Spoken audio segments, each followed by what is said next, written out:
우리가 남이 나한테 평가하는 게 전부는 아닙니다. 자기 소신, 자기 확신, 자기 멋이 있으면은요, 누가 뭐라 그래도 별로 거기에 흔들리지 않아요.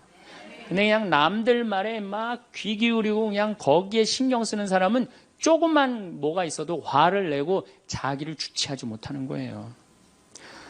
루카복음 9장 51절을 보면 예수님이 사마리아를 통해 예루살렘으로 올라가려고 할 때 사마리아 사람들이 예루살렘에 간다는 이유로 예수님을 거부해요.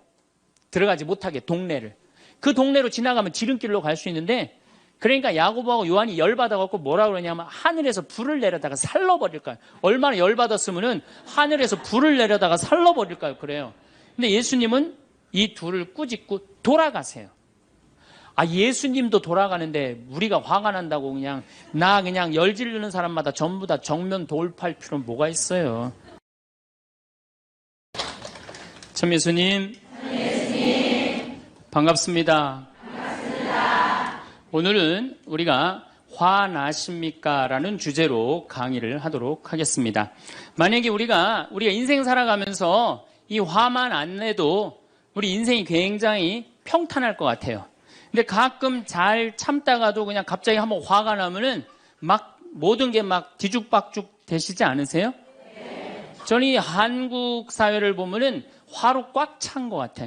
며칠 전에 그 지하철 2호선에서 할머니 한 분이 손자 같은 그 딸을, 손녀 같은 아이를 머리채를 막 힘도 얼마나 좋으신지 그냥 막 하는 모습을 보면서 아, 정말 우리나라에 화가 꽉 차 있구나. 우리 인생을 살아가면서 분노를 억제하지 못하고 돌이킬 수 없는 잘못을 저지를 때가 참 많아요.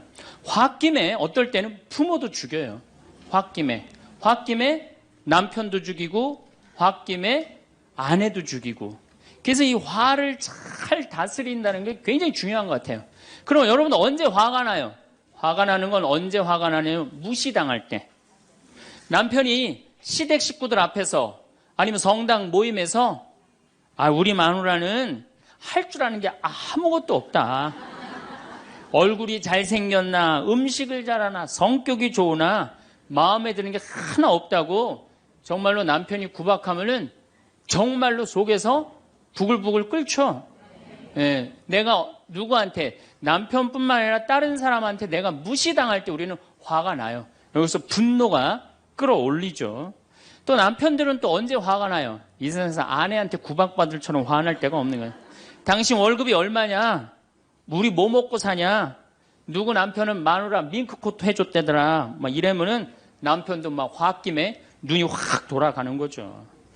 여러분들도 남편, 아내 말고 또 누구한테 화날 때, 누구한테 무시당할 때 화가 나느냐면은 자식한테 무시당할 때 화나는 거예요. 더욱이 기가 막힌 거는 5살, 6살짜리한테 무시당하면요, 막 끌어올라요.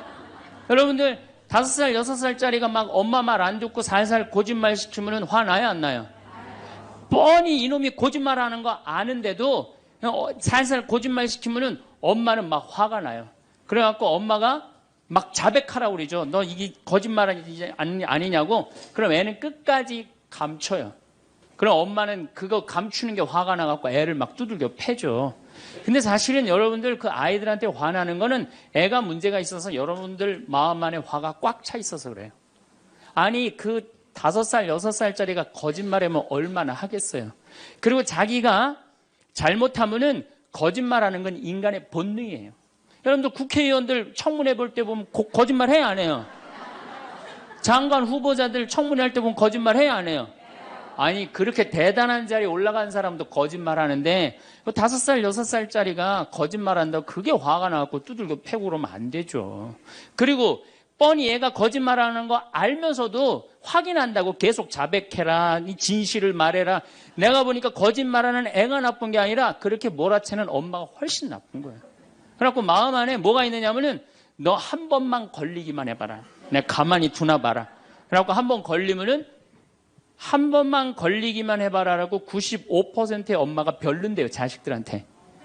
그리고 걸리면은 두들겨 패는 엄마가 한 50%가 두들겨 팬대요. 어렸을 때 자식들한테. 이게 문제죠. 예. 또 누구 때문에 화가 나요, 여러분들? 죽지도 않는 시어머니 때문에 열받잖아요. 그냥 막 90, 100살이 됐는데도 그냥 안 죽고 그냥 건강하고 배고프다고 그러고 밥 내놓으라고 그러고. 또 우리 또 할머니들은 누구 때문에 화나요? 내 마음 몰라주는 며느리 때문에. 그러니까 사실은 화는 어디서 가장 많이 나느냐면 가정 안에서 가장 많이 나는 것 같아요. 다른 데보다는 가정 안에서 자식 때문에, 남편 때문에, 부모 때문에, 아니면 며느리 때문에 화가 나는 거죠. 화는 날 때 보면 작은 일로 시작해서 크게 터집니다. 되게 아무것도 아닌 일로 화를 내기 시작해서 나중에 크게 터져. 그 화나는 걸 보면은 다이너마이트 이렇게 타들어가는 거 보시죠? 도화선 싹 타들어가다가 마지막에 터질 때는 어때요? 산도 무너뜨리고 막 굴도 막 만들어내고 그러잖아요. 그러니까 우리가 화가 날 때는 그 다이너마이트 도화선에서 살살살살 탈 때 그때 꺼야 돼. 그게 끝에 가갖고 이게 터질 때까지 나를 복구 기다리고 있으면 나중에 큰일 납니다. 여러분들 처음에 집에서 불이 났을 때 조그만 불이 났을 때 빨리 끄면은 그 다음에는 번지지도 않죠. 근데 그 끄지 않고 그냥 막 계속 놔두면은 나중에 불이 커지면 그땐 끄고 싶어도 꺼요, 못 꺼요? 못 끄는 거예요. 그러니까 화라는 거는 잘 빨리 다스리는 훈련이 필요한 거예요. 내가 김치찌개 저녁에 요즘 배춧값이 너무 뛰었다고 그래서 딴 데 이 배춧값 신경 쓰느냐고 김치찌개를 좀 짜게 끓였어. 남편이 딱 한 숟갈 먹어보니 이놈의 마누라 맨날 끓이는 김치찌개 하나 제대로 못 끓이느냐고. 그럼 부인이 여보 미안해 요즘 배추 한 포기에 15,000원이래. 그래서 내가 그 어떻게 올 겨울에 김장을 할까 그걸 고민하다가 간 보는 걸 깜빡했어. 그러니까 오늘은 다른 반찬하고 먹으면 다른 날은 내가 맛있게 해줄게. 이렇게 말하는 마누라는 한 명도 없어요. 당신이나 외식 시켜줘 봤어? 아니 김치찌개가 짠 날도 있고 응? 맛있는 날도 있죠. 어떻게 맨날 당신 입에 딱딱 맞춰서 끓여주느냐고. 그럼 남편이 외식도 못 시켜주고 그래서 좀 미안해갖고 다른 반찬하고 먹으면 다행인데 남편 절대 안 지죠. 너는 맨날 집에서 텔레비전만 보고 해는 일이 뭐 있느냐고. 집안 청소를 제대로 하느냐, 반찬을 맛있게 하느냐. 그러면은 부인이 당신이 나 옷 하나 제대로 안 사주고 그래서 나 텔레비전에서 그거 내 아이 쇼핑 하는 거다. 그럼 또 남편이 넌 시집 올 때 해갖고 온 게 뭐가 있는데. 이러면은 점점 김치찌개로 시작해서 부부 능력 시집 올 때까지. 그리고 이제 나중에는 이렇게 사느니 너 죽고 나 죽자. 그래갖고 여러분들 뉴스 보도를 보면요, 자세히 보면요, 이런 뉴스가 굉장히 많이 나요. 아파트 15층에 느닷없이 14층에서 불이 나요. 그래갖고 소방관들이 와서 불을 끄고 주위 사람들 증언을 들어보면은 밤새 고함 소리가 오고 가고 난 뒤 불길이 치솟았다. 그러니까 이 홧김에 이렇게 사느니 너 죽고 나 죽자. 그래서 이불 방 한가운데다 갖다 놓고 석유 뿌리고 그리고 불 지르는 게 방화의 14%래요. 홧김에 지르는 불이 14%래요. 그 다음에 이 화라는 단어를 보면 불화자야. 여러분들 화가 나면 막 불이 나는 거야, 속에서. 이거를 다스리지 못하고 이거를 끄지 못하면은 우리가 점점 크게. 근데 화는 내면 낼수록 문제가 해결될까요? 문제가 꼬일까요? 화는 내면 낼수록 문제가 꼬여요. 제가 20년 전에 제가 알던 분 시동생이야. 이 양반이 굉장히 다혈질이었어요. 성탄절 전날 불법 유턴을 하다가 걸렸어요. 걸려갖고 정경이 딱 잡아갖고 불법 유턴했습니다. 벌점 15점에 벌금 7만 원입니다.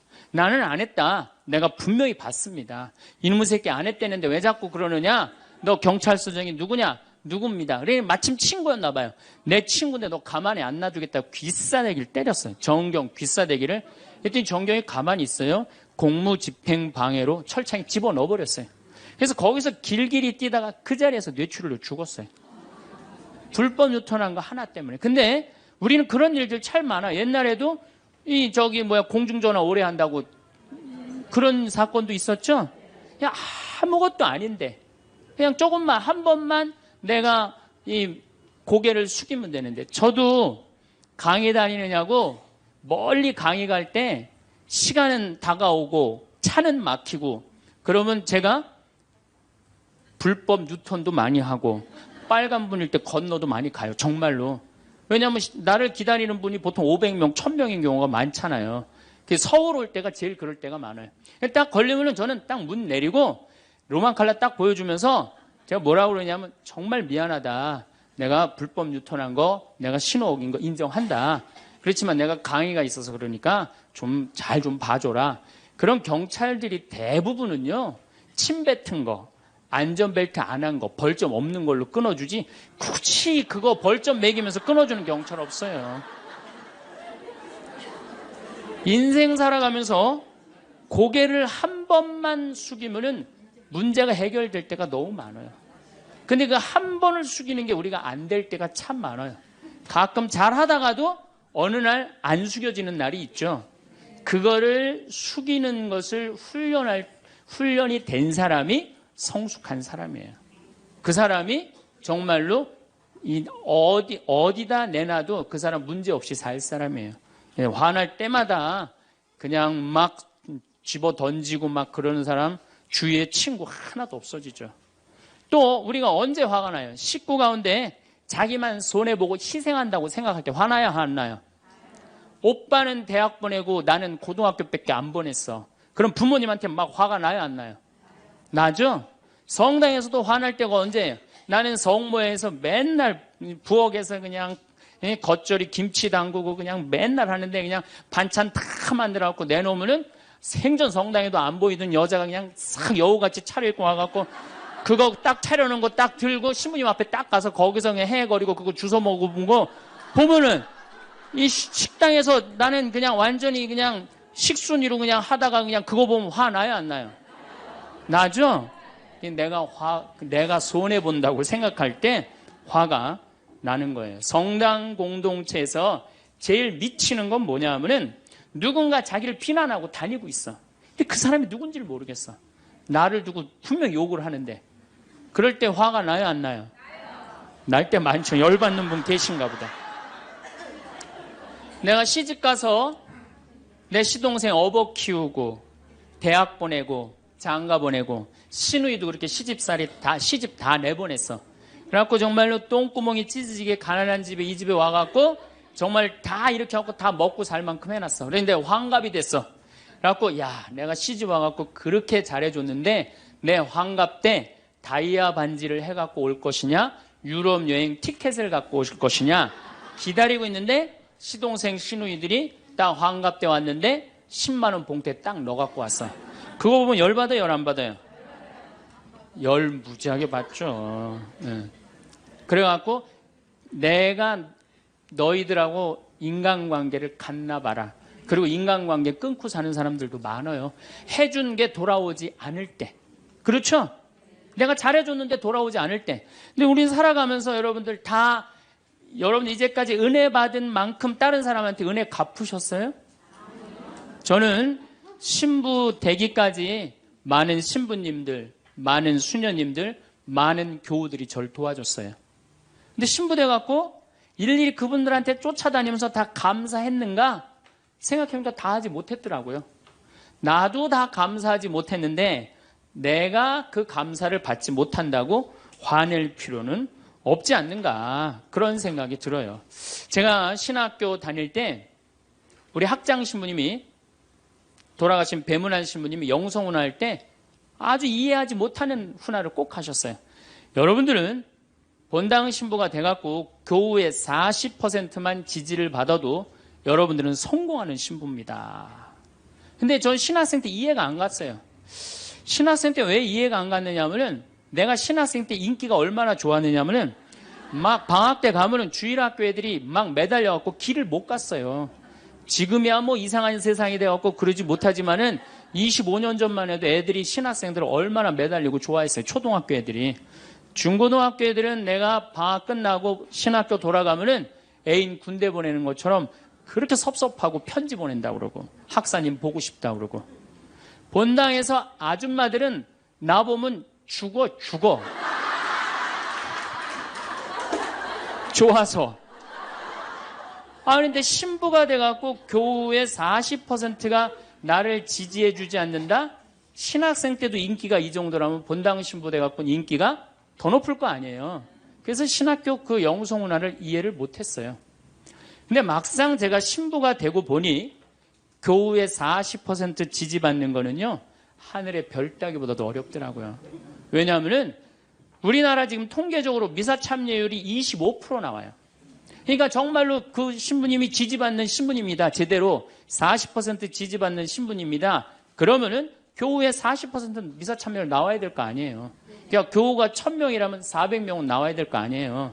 2000명이라면 800명이라면 나와야 되는데 2000명 중에 800명 나오는 본당은 없어요. 2000명이라면 한 500명 정도, 600명 정도 나와요. 많이 나와요. 우리나라 평균적으로. 그러니까 40% 지지받는다는 게 어려워. 예수님은 나 환자 10명 고쳐줬는데 몇 명 돌아왔죠? 1명 돌아왔어요. 그러니까 여러분들 주위에 있는 사람들 10명한테 잘해줬어. 10명한테 잘해줬는데 9명이 돌아오지 않는다고 해서 섭섭할 필요가 없다는 얘기죠. 그 1명이라도 돌아오면은 다행인 거예요. 그러니까 모든 사람들한테 인정받는 일이 쉬운 일이 아니다. 많은 사람들 화나는 경우가 어떤 경우가 여러분들 화가 많으냐면 자기가 완전한 사람이라고 생각할 때, 자기 판단이 옳다고 생각할 때, 그걸 옳다고 믿을 때 화가 나요. 많은 분들이 어떤 경우가 있느냐면은 내가 관상 좀 볼 줄 아는데 그 사람 틀렸어. 아니면 내가 관상 좀 볼 줄 아는데 그 사람 진짜 괜찮은 사람이야. 이 중에 관상 못 보는 사람 어디 있어?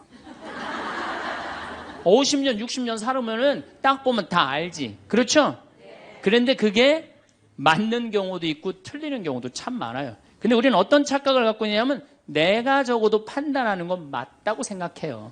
다 여기 저를 포함해서 여러분들 모두가 그런 생각을 해요. 근데 그게 허물어졌을 때 화가 나는 거예요. 그게 허물어졌을 때. 제가 지난달에 뉴욕에 강의를 갔었어요. 퀸즈 성당이라는 데서 강의를 했는데 교우들이 진짜 많이 나왔어요. 정말로 꽉 찼어요. 강의를 하는데 정말로 반응이 아주 좋더라고요. 이 강의가 끝나고 이제 본당 신부님하고 사제관을 올라가는데 따라오는데 이게 한국 사람이 안 따라오고 미국 여자가 따라오는 거예요. 미국 여자가 따라와갖고 그러는 거예요. 신부님, 자기가 신부님 강의를 한국말을 잘 못 알아들어서 잘 알아듣지는 못하지만은 너무 감동을 받았다고. 신부님은 정말로 하느님의 사람이라고. 나는 듣다 내 강의를 정말로 감동받다 못한 미국 여자까지 내 강의를 감동을 받는구나.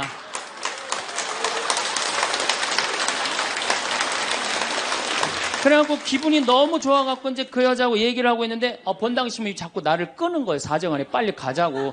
나 지금 미국 여자하고 얘기하는데 지금 본당 신부님이 내 팔을 자꾸 끄는 거예요. 그래갖고 아니 신부님 나 좀 빨리 가자고. 그 본당 신부님이 가자고 그랬는데 어떻게 가자고 그랬더니 본당 신부님이 조금 지나가더니 신부님이 그러는 거예요. 신부님 저 여자 이거라고 이거.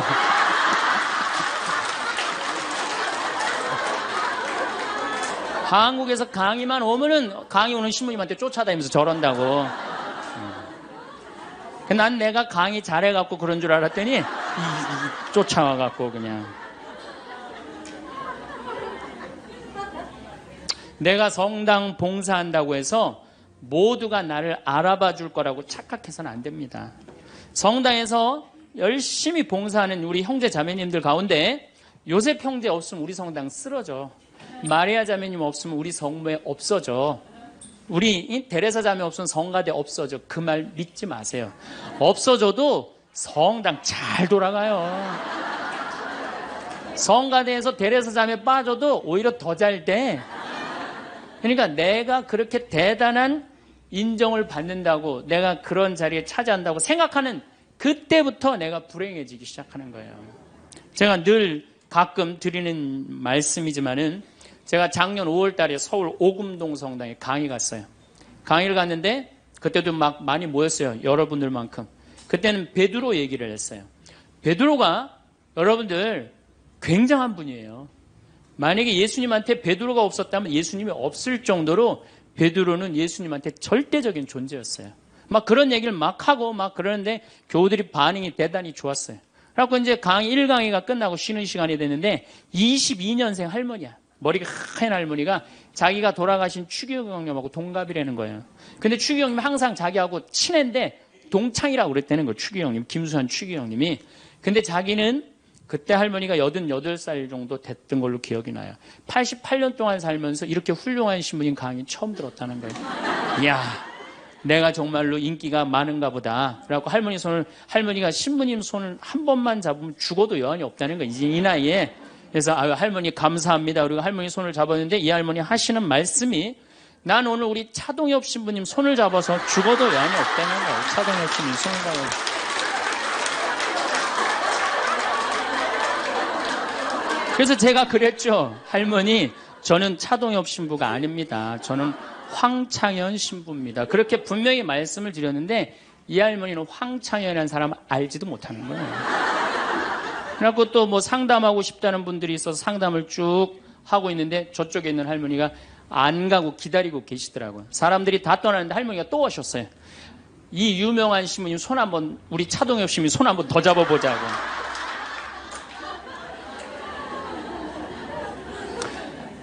모든 사람들이 나를 인정해주지 않는다 하더라도, 모든 사람들이 나를 알아주지 않는다 하더라도 실망하실 필요 없어요. 그리고 우리가 인생 살아가면서 모든 사람이 나를 인정해주는 일은 없어요. 그러니까 여러분들 가운데 모든 사람이 나를 좋아해. 이분은 사실은 나중에 불행의 씨를 갖고 있는 분이에요. 화의 씨를 갖고 있는 분이에요. 10명 중에 몇 명만 나를 좋아해도 성공해? 4명만 좋아해도 성공한 거예요. 아니, 10명 중에 1명만 나를 믿어줘도 여러분들은 실패한 인생이 아니에요. 9명은 나를 인정하지 않을 수도 있어요. 근데 가끔 나는 우리나라 연예인들을 보면 안타까워요. 연예인들 막 인기가 좋잖아요. 인기가 좋은데 막 따라다니잖아요. 막 따라다니는데 그 연예인들 따라다니는 사람들을 보면은 많이 따라다녀 500명, 1000명이야. 그러면은 국민의 5천만 명의 국민 중에 1000명 따라다니는데 그 1000명 속에서 자기가 인기가 완전히 있는 줄 아는 거예요. 완전히 그 1000명 속에서 파묻혀갖고 4999만 9천명은 그 사람이 누군지도 모를 수 있어요. 그렇지 않아요? 여러분들 요즘 연예인들 막 때로 나와갖고 뛰어다니고 막 춤추는 거 보면 구분돼요, 안 돼요? 난 아무리 알아보려고 그래도 나도 이제 늙어가기 시작하니까 이게 누가 누군지 모르겠더라고요. 나하고 그 사람들하고 아무 상관없어. 그러나 연예인들은 그런 생각을 안 해요. 자기가 모든 사람들한테 인기가 있다고 착각을 해요. 그런데 갑자기 댓글에 그게 노래냐, 그게 춤이냐, 그게 연기냐, 이런 악성 댓글이 올라오면 그때부터 미치는 거예요.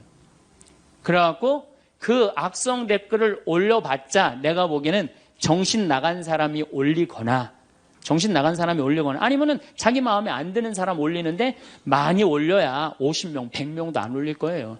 자기를 좋아하는 연예인들은, 일반 대중들은 보통 한 5,000명, 10,000명 되면은 그런 악성 댓글을 올리는 사람은 10명, 20명도 안 될 거예요. 근데 그거에 스트레스를 받아갖고 목매갖고 자살하는 연예인들이 참 많아요. 그럴 필요 없다는 거예요. 최진실 씨가 세상 떠난 지 벌써 이제 2년 됩니다. 참 안타까운 연예인이에요. 나는 최진실 씨하고 나이하고 비슷한 연배. 우리 어렸을 땐 인기 최고였어요. 정말로. 정말 앞으로도 더 연애 활동을 했으면 우리한테 큰 기쁨을 줬을 거야. 근데 최진실 씨를 좋아하는 사람은 국민이 나를 포함해서 한 3천만 명은 될 거예요. 근데 최진실 씨가 세상 떠날 때 악성 댓글을 한 사람 4사람밖에 안 돼요. 근데 너무너무 안타깝죠. 그러니까 우리가 살아가면서 여러분들도 여러분들한테 막 나쁜 소리를 하는 사람은 한둘이야. 근데 그 한둘도 내가 보기엔 제정신 가진 사람은 아니다. 그러니까 모든 사람들한테 내가 인정받지 못한다고 그래서 화낼 필요는 없다. 제가 17년 전, 벌써 18년 전이네요. 철산성당이라는 경기도 광명 보좌신부를 했어요. 보좌신부를 했는데 거긴 교우가 14,000명이야. 14,000명. 예비자 교리반을 딱 맡았는데 100명이 딱 있는 거예요.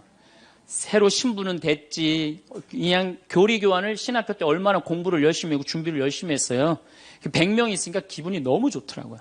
그래서 그냥 교리를 그냥 얼마나 열심히 했는지 몰라요. 근데 한 달이 지났는데 늘어나도 전천을 판국에 아니 이게 줄어들기 시작하는 거예요. 90명으로 줄어드는 거예요. 2달이 지났는데 80명으로 줄어드는 거예요. 3달이 지났는데 진짜 딱 반토막이 나더라고. 50명으로. 그랬더니 봉사자들이 맥주하고 안주를 사갖고 와서 나를 위로해 주는 거예요. 신부님 실망하지 말아라. 원래 교리반이 이렇게 어중이 떠중이 다 떠나고 이렇게 오리지널만 3개월 지나면 딱 남는다. 그리고 실망하지 말으셔야 되는 이유가 수녀님 반은 더 떨어졌다. 그러니까 실망하지 말아라. 그때 제가 뭐라고 그랬냐면 여러분들은 요한복음 6장도 읽어보지 않았느냐. 요한복음의 6장에 무슨 얘기가 나오는 예수님이 5,000명 먹인 기적 얘기가 나와요. 근데 요한복음 4장에 보면 예수님이 죽어가는 고간의 아들을 살려요. 그냥 예수님 활동하자마자 첫 기적은 요한복음에서 첫 기적은 가나에 술 많게 하는 기적이고 두 번째 기적이 뭐냐면은 죽어가는 고간의 아들을 살리는 거예요. 그건 죽어가는 고간의 아들을 여러분들 본당 신부가 새로 발령받아 와서 내 아들이 암으로 막 죽어가. 내 신부님이 가정방문 와갖고 내가 안수기도 한번 해볼게. 그래갖고 안수기도를 해줬는데 암으로 막 죽어가려고 그러는 아들이 살아났어. 그럼 그 신부님 인기가 본당에서 어떨 것 같아요? 성당 안 나오던 교우들도 그 신부님 구경하러 다 나올 거 미사 참례. 예수님 엄청나게 따라다녔어요. 그런데 요한복음 5장에 보면 예수님이 38년 동안 벳자다 연못에서 누워있던 사람을 지나가다가 측은한 마음이 들어서 일으켜 세워요.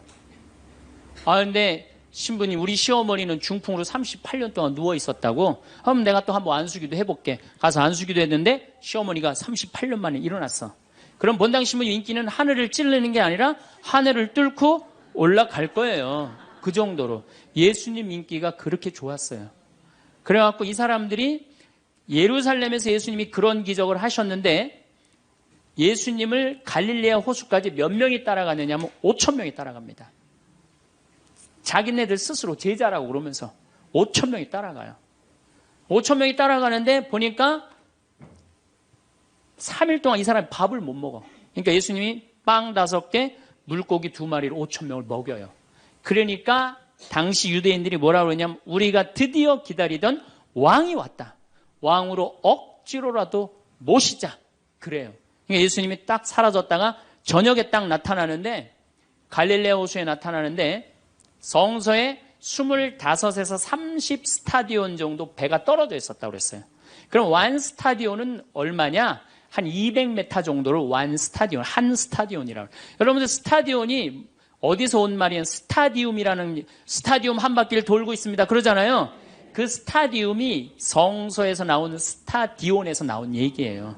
그러니까 한 스타디온은 한 200m 정도 되는 거예요. 그걸 30 스타디온을 걸었다면은 얼마를 걸은 거냐면은 6km를 걸은 거, 무리를 쫙. 미치는 거죠. 사람이 무리를 걸은 거를 보면 미치지 않아요? 만약에 여러분들 내가 강의한다고 저 뒤에서 걸어서 안 들어오고 공중부양으로 떠서 쫙 들어온다고 생각을 해봐. 강의할 필요 있어요, 없어요? 잠깐 떴다가 그냥 쫙 나가면 그걸로 끝이지. 그러니까 당시의 유대인들은 예수님한테 완전히 반한 거예요. 근데 다음날 예수님이 이상한 말을 해요. 참으로 확 끼얹어요. 내가 진실로 진실로 너희에게 말한다. 너희가 사람의 아들의 살을 먹지 않고 그의 피를 마시지 않으면 너희는 생명을 얻지 못한다. 그러나 내 살을 먹고 내 피를 마시는 사람은 영원한 생명을 얻고 나도 마지막 날에 그를 다시 살릴 것이다. 내 살은 참된 양식이고 내 피는 참된 음료다. 군중들이 눈이 동그래요. 여러분들은 살 먹고 피 먹는 얘기 하도 많이 들어서 안 이상하죠?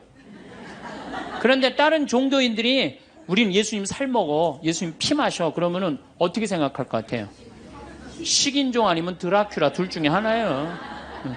예수님 피 먹는 거면.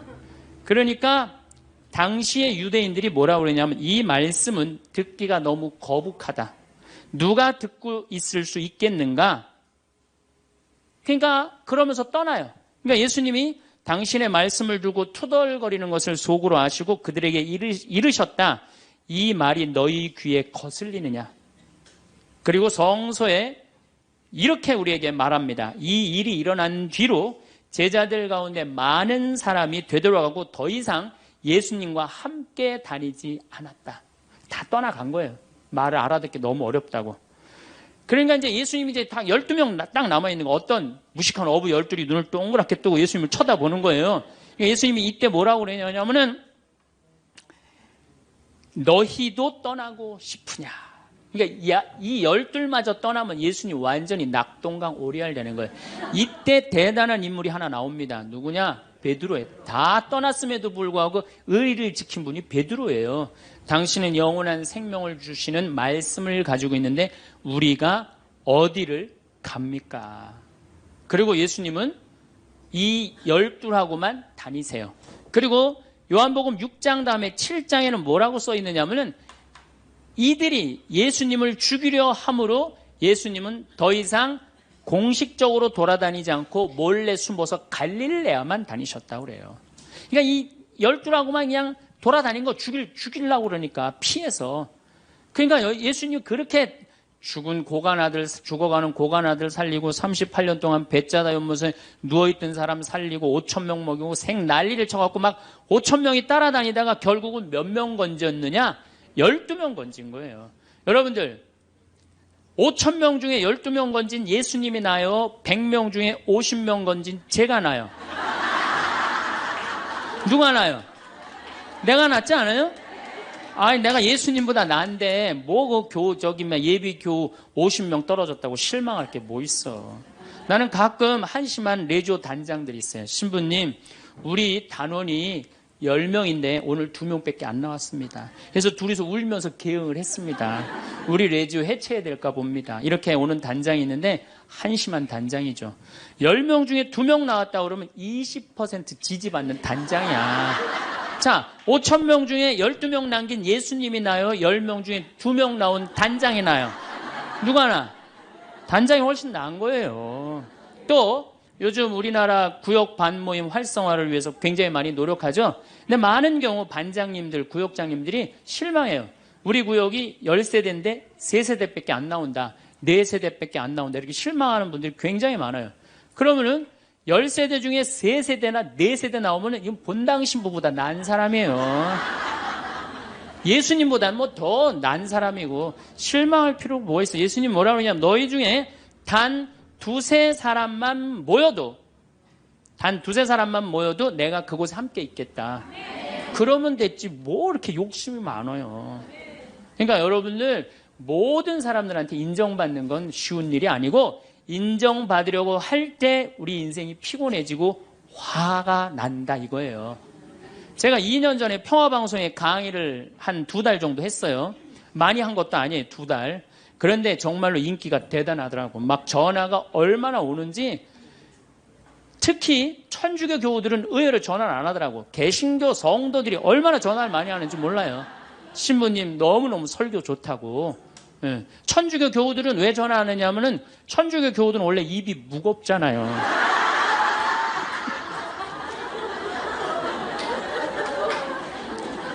급기야는 목사님이 전화를 하셨어요. 신부님 우리 교회에 와서 설교를 주일 예배에 좀 해달라는 거예요. 그래서 제가 주일 예배에 가서 설교를 했어요. 그때 이번에는 천안에서 스님이 전화를 하셨어요. 우리 절에 와서 설법을 해달라고. 더욱이 나는 그 주지 스님을 아직도 잊지 못하는데 참 좋으세요. 겸손하시고. 상좌에 앉혀서 제가 설법도 주일날 했어요. 뭐 인기가 뭐 천주교, 개신교, 불교 막 올라가는 거예요. 기분이 끝내줬는데 갑자기 전화가 한 통 왔어요. 평촌에서 사는 할머니야. 근데 이 할머니가 전화를 우리 직원한테 황창현 신부를 바꾸라고 전화가 온 거예요. 근데 문제는 황창현 신부님을 바꾸라는 건 좋은 말 하려고 전화한 거예요. 근데 황창현 신부를 바꾸라는 건 따지려고 전화한 거예요. 전화를 딱 받았더니 당신은 정의구현 사제단이냐 딱 그렇게 물어보는 거예요. 그래서 난 정의구현 사제단이 아니다. 그랬더니 정의구현 사제단도 아닌데 왜 운하를 반대하느냐. 우리나라 경제가 살려면 운하를 해야 된다. 젊은 신부가 경제도 모르고 사회도 모르고 정치도 모르는 신부가 방송에 나와서 운하가 안 된다고 1시간 동안 떠들면 되겠느냐. 그리고 당시 수원교구 주보에다가 운하 안 된다고 한 달을 주보에다 써내는데 그 60만 명, 70만 명이 있는 주보에다 그런 글을 쓰면 되느냐. 그리고 당신 앞에 행복론 강의도 하나도 재미없었다. 나와서 방송 나와서 강의하지 말아라. 그래서 전화를 다 끊는 거예요. 제가 기분이 좋았겠어, 나빴겠어요? 기분은 나빴지만 그 할머니 때문에 화를 주체하지 못해서 내가 목을 매갖고 자살을 해야 되겠다, 이 생각은 안 했어요. 생각이 다 틀린 거예요. 생각이 틀리고 상황이 다 틀린 거예요. 내 강의를 듣는 사람이 10,000명이라면 10,000명 중에 5,000명은 나하고 생각이 같을 수 있어요. 근데 5,000명은 나하고 틀릴 수 있어요. 5,000명이 틀리다고 그 5,000명 때문에 화낼 필요는 없다. 아, 나하고 틀릴 수도 있구나, 이렇게 생각하면 마음이 편안하거든요. 근데 그런 것 때문에 뭐 화를 내고 열낼 일이 뭐가 있어요. 또 한 번은 내가 노인에 대한 강의를 했어요. 우리 이제 안 죽는다. 우리 이제 100살까지 산다. 110살까지 산다. 그러니까 자식들한테 재산 물려주지 말고 다 여러분 위해 쓰다가 죽어라. 그리고 통장에 얼마만 남기면 되냐? 500만 원만 남겨라. 500만 원만. 그렇게 마음껏 쓰다가 죽을 때는 돌아다니다 지치면은 그냥 죽을 땐 꼴까닥 죽어라. 네, 이렇게 강의를 했더니 정말로 할머니들이 이번에는 전화를 무지하게 하는 거예요. 너무너무 내 노년을 확실히 알려줘서 고맙다고. 이번엔 순천에 있는 할아버지가 전화를 하셔서, 신부님, 저는 70 먹은 노인인데 침례 교회를 다닙니다. 근데 신부님 강론을 듣고 가슴이 뻥 뚫렸다는 거예요.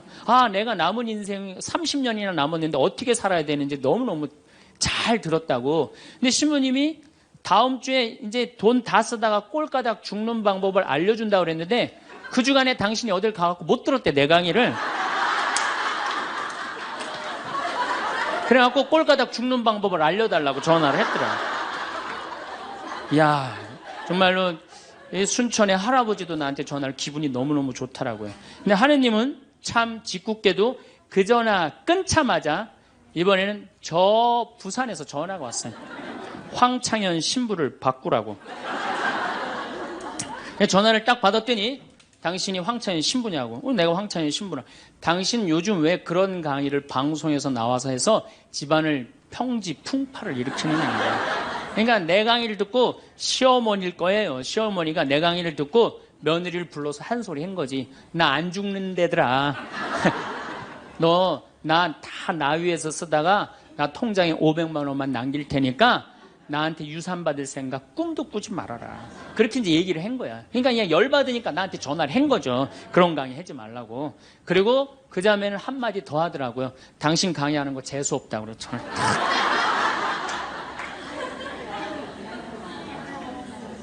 내가 그 전화를 받고 기분이 좋았겠어요? 나빴겠어요? 기분은 나빴지만 내가 화가 나고 내 감정을 주체할 정도는 아니었어요. 왜? 상황이 틀리니까. 얼마든지 내가 공격받을 수 있는 얘기를 한 거니까. 그런 다른 의견이 있을 수 있는 거예요. 그걸 일일이 다 대응하려고 그러면요, 나중에 내가 어떻게 될 것 같아요? 미쳐요. 미쳐요. 여러분들, 요즘 나는 가끔 텔레비전 보면서 총리들도, 대통령도 막 신발 막 던지고 막 결함 막 던지고 그러잖아요. 대통령한테도. 우리가 남이 나한테 평가하는 게 전부는 아닙니다. 자기 소신, 자기 확신, 자기 멋이 있으면은요, 누가 뭐라 그래도 별로 거기에 흔들리지 않아요. 근데 그냥 남들 말에 막 귀 기울이고 그냥 거기에 신경 쓰는 사람은 조금만 뭐가 있어도 화를 내고 자기를 주체하지 못하는 거예요. 루카복음 9장 51절을 보면 예수님이 사마리아를 통해 예루살렘으로 올라가려고 할 때 사마리아 사람들이 예루살렘에 간다는 이유로 예수님을 거부해요. 들어가지 못하게, 동네를. 그 동네로 지나가면 지름길로 갈 수 있는데, 그러니까 야고보하고 요한이 열받아갖고 뭐라 그러냐면 하늘에서 불을 내려다가 살러버릴까요? 얼마나 열받았으면은 하늘에서 불을 내려다가 살러버릴까요? 그래요. 근데 예수님은 이 둘을 꾸짖고 돌아가세요. 예수님도 돌아가는데 우리가 화가 난다고 그냥 열 지르는 사람마다 전부 다 정면 돌파할 필요는 뭐가 있어요? 그렇지 않겠어요? 우리도 예수님처럼 돌아갈 상황이 되면 돌아갈 줄 알아야 됩니다. 세상 사람들이 다 나를 몰라준다 해도 화낼 일도 아니에요. 공자님은 뭐라고 그러셨느냐? 진정한 성인은 자기를 몰라줘도 분노하지 않고 유유자적할 줄 아는 사람이 진정한 성인이라고 그랬어요. 내가 누군데 나를 몰라봐. 왕년에 내가 이 거리를 주름 잡던 사람인데 이 성당 지을 때 내가 어떻게 했는데 나에게 이럴 수가 있어. 내가 시집와서 똥구녕이 찢어지게 가난한 이 집 이렇게 일으켜놨는데 나를 무시할 수 있어? 이렇게 자꾸 자기 도취에 사로잡히면은요, 나중에 다른 사람하고 부닥치게 되고 잘난 척하게 되는 그런 꼴이 된다. 그런 꼴이에요. 여러분들 반대로 모두를 사랑할 수 있어요? 내가 모든 사람들한테 사랑받을 수도 없지만은 반대로 사랑할 수 있느냐? 다 사랑할 수 있어요? 쉽지 않죠? 내가 본당 신부 해보니까 다 사랑하는 사람이 있긴 있더라고요. 누가 다 사랑하느냐면 머리에 꽃 꽂은 여자가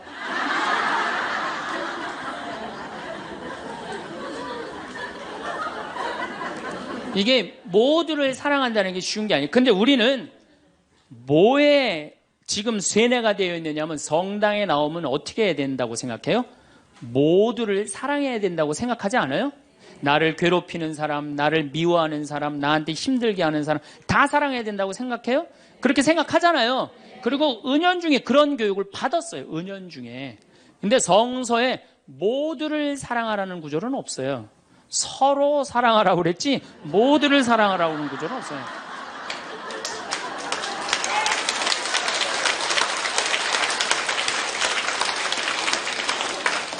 그러면은 이 모두를 이 사랑하는 게 얼마나 어려우느냐 요 얘기만 하고 다음 시간에 얘기하도록 하겠습니다. 사람은요 동그란 사람이 있고 네모난 사람이 있고 세모난 사람이 있고 별난 사람이 있어요.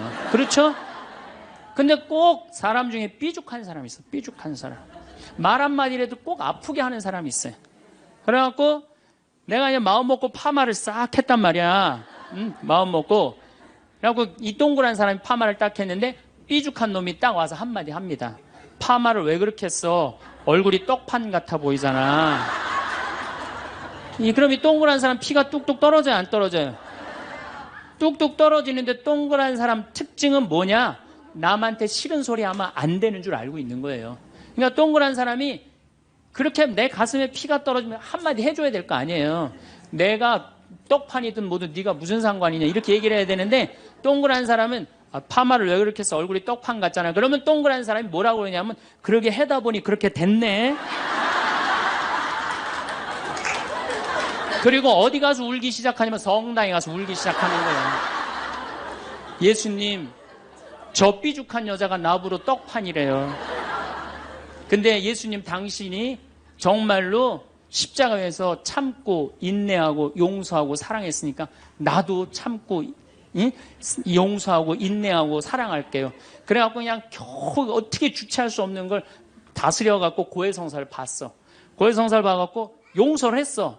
자기하고 예수님하고 신부님하고는 화해를 했는데 그 삐죽한 사람하고는 화해했어 안 했어요? 삐죽한 사람은 찔렀는지도 모르고 몰라요. 그 사람 피가 흐르는지도 몰라요. 그런데 더 동그란 사람 미치는 건 뭐냐면 그렇게 찔러놓고 딴 데 가고 막 헤헤거리고 또 수다 떨면은 동그란 사람이 속으로 무슨 생각이 들어요? 넌 웃음이 나오니? 난 지금 피가 뚝뚝 흐르는데. 가을이 돼갖고 그냥 또 그냥 마음 먹고 성당을 나왔는데 삐죽한 놈이 동그란 사람한테 한마디 또 합니다. 아니 요즘 남편이 돈 못 벌어? 옷을 왜 이렇게 후줄그리하게 입고 다녀? 그러면 또 피가 뚝뚝 떨어지는 거야. 이 동그란 사람 여러분들 삐죽한 사람 만나야 돼? 만나지 말아야 돼? 만나면 안 돼요. 이 삐죽한 놈 누구 소개시켜줘야 되냐면 별난 놈 소개시켜줘. 별난 놈. 찔러도 안 나오는 별난 놈. 이런 놈 소개시켜줘야지 어떻게 모두를 사랑할 수 있어요. 그거는 불가능한 얘기예요. 모두를 사랑한다는 거. 그러니까 여러분들 오늘 이후로 나는 모든 사람을 사랑할 것이다. 그러면 나중에 누가 망가지냐면 내가 망가져요. 네, 모두를 사랑하면서 자기가 완전히 망가지는 거예요. 모두를 사랑하면서 기쁨은 다행인데 모두를 사랑하면서 그걸 끌어안느냐고 속에서 부글부글 끓어. 그냥 화가 꽉 차 있는 거죠. 그러면은 다음 시간에 정말 모두를 사랑하는 일이 얼마나 어려운 일인지 이야기 나누도록 하겠습니다. 황창현 신부님의 화가 나십니까? 일부 명강의 재밌게 보셨나요? 신부님께서 말씀하신 내용 중에 화를 다스려야 한다는 말씀이 인상 깊었던 강의였어요. 화가 날 때 참고 마음을 다스리는 데 도움이 되는 명언 공유드립니다. 마하트마 간디 눈은 세상을 눈먼자로 만들 뿐이다. 달라이 라마 화를 내는 것은 뜨거운 석탄을 손에 쥐고 있는 것과 같다. 그것은 당신을 태울 뿐이다. 마크 트웨인 화를 참을 수 없는 사람은 나약한 사람이다. 화를 내지 않을 수 있는 사람은 강한 사람이다. 에픽테토스 당신을 화나게 하는 것이 아니라 그것에 대한 당신의 생각이 당신을 화나게 한다. 엘버트 아인슈타인 화가 나면 입을 닫고 마음을 열어라. 세네카 분노는 이성을 멀리하는 것이다. 윌리엄 아서워드 화가 나면 열을 세고 매우 화가 나면 100을 세라. 벤저민 프랭클린 화를 참는 것은 좋은 일이지만 이해하고 용서하는 것은 더욱 좋은 일이다. 마하트마 간디 화를 내는 것은 자기가 옳다는 것을 증명하기 위함이 아니라 자기가 잘못을 인정하지 않으려는 것일 뿐이다. 화를 다스리는 데 도움이 되길 바랍니다. 건강과 평온한 함께. 감사합니다.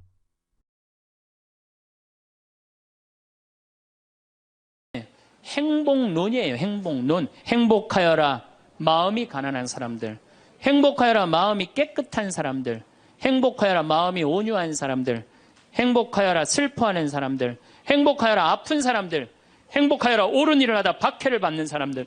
너희는 기뻐하고 즐거워하여라. 하늘에 받을 상이 크다. 그러니까 우리 보러 행복하라고 그러는 거예요.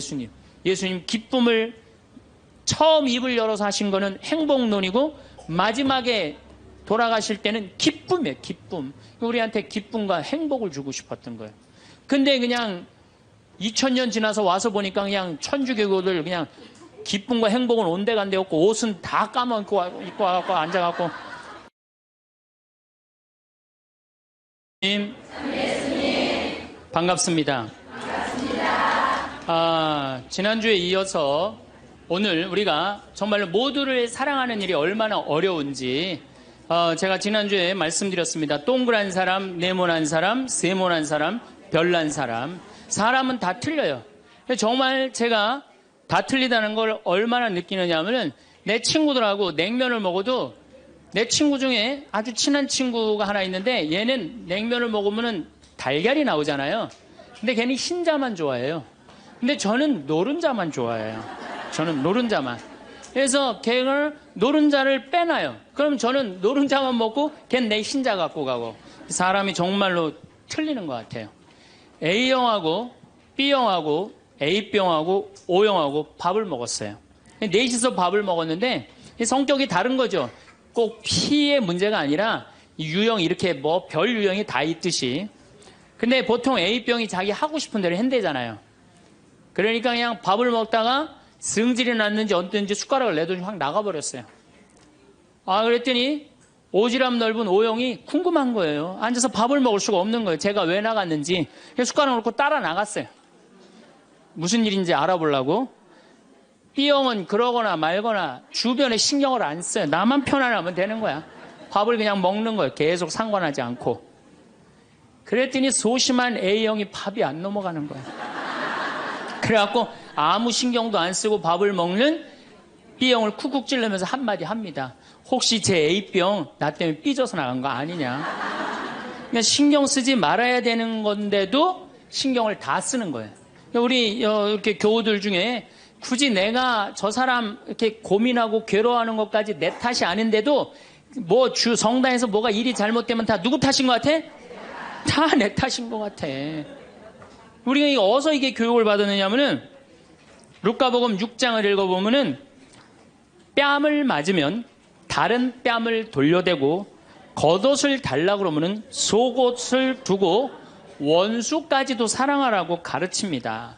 원수까지도 사랑하라고 그러는데 정말 우리가 모두를 사랑해야 되는 거 아닌가 이런 생각 들잖아요. 그렇죠? 근데 예수님은 정작 다 사랑했을까요? 예수님 다 사랑하지 않으셨어요. 더욱이 12제자 중에 12제자 똑같이 사랑하지 않았어요. 12제자 중에 누구를 특별히 사랑했느냐면은 베드로, 야고보, 요한만 특별히 사랑했어요. 거룩한 변모 때 누굴 데리고 갔어요? 베드로, 야고보, 요한만 데리고 갔어요. 아니 그 기가 막힌 모습을 보여주려면 다 보여주지. 왜 3명만 데리고 가? 나머지 9명 기분 나쁘게. 그렇잖아요. 그리고 회당장 야이로의 딸 살리러 갈 때 누구만 데려왔느냐면 베드로, 야고보, 요한만 데려와요. 다른 사람은 그 부모 외에는 아무도 따라오지 못하겠다고 그래요. 못 따라간 제자들 섭섭할 것 같아, 안 섭섭할 것 같아요? 근데 여러분들은 밥 먹으러 가는데 한 3명만 데려가야 되는데 나머지 6명 남아있으면 찝찝해, 안 찝찝해요? 앞으로는 그러지 마세요.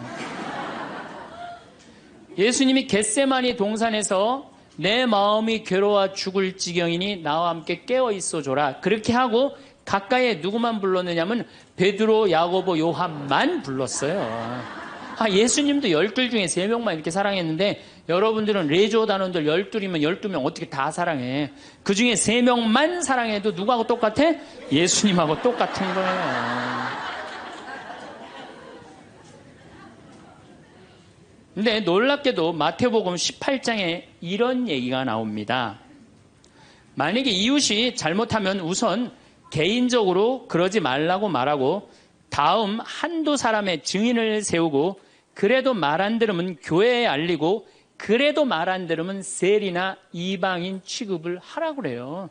그러니까 끝까지 끌어안으라는 말도 하셨지만은 어떻게 말 안 들으면 무슨 취급하라고 그래? 세리나 이방인 취급하라고 그래요. 마태복음 23장을 보면은 바리사이파, 사두가이파, 성구갑 이마에 팔 놓고 다니면서 일반 사람에게는 무거운 짐 지어놓고 자기는 손 하나 까딱하지 않는 이들에게 회칠한 무덤, 독사의 족속이라고 욕을 해대요, 예수님이. 그러니까 예수님은 어떻게 모두를 다 사랑했어요? 아니에요. 마음에 안 드는 사람들, 단죄해야 될 사람 단죄하셨어요. 그 예수님 또 그렇게 많이 참지도 않으셨어요. 우리 교우들처럼 그렇게 많이 참지도 않으셨어요. 요한복음 2장에 예수님이 성전 정화를 하는데 너무 막 성질이 나시니까 어떻게 해요? 상을 둘러엎고 채찍질로 그냥 정말로 난리를 치세요.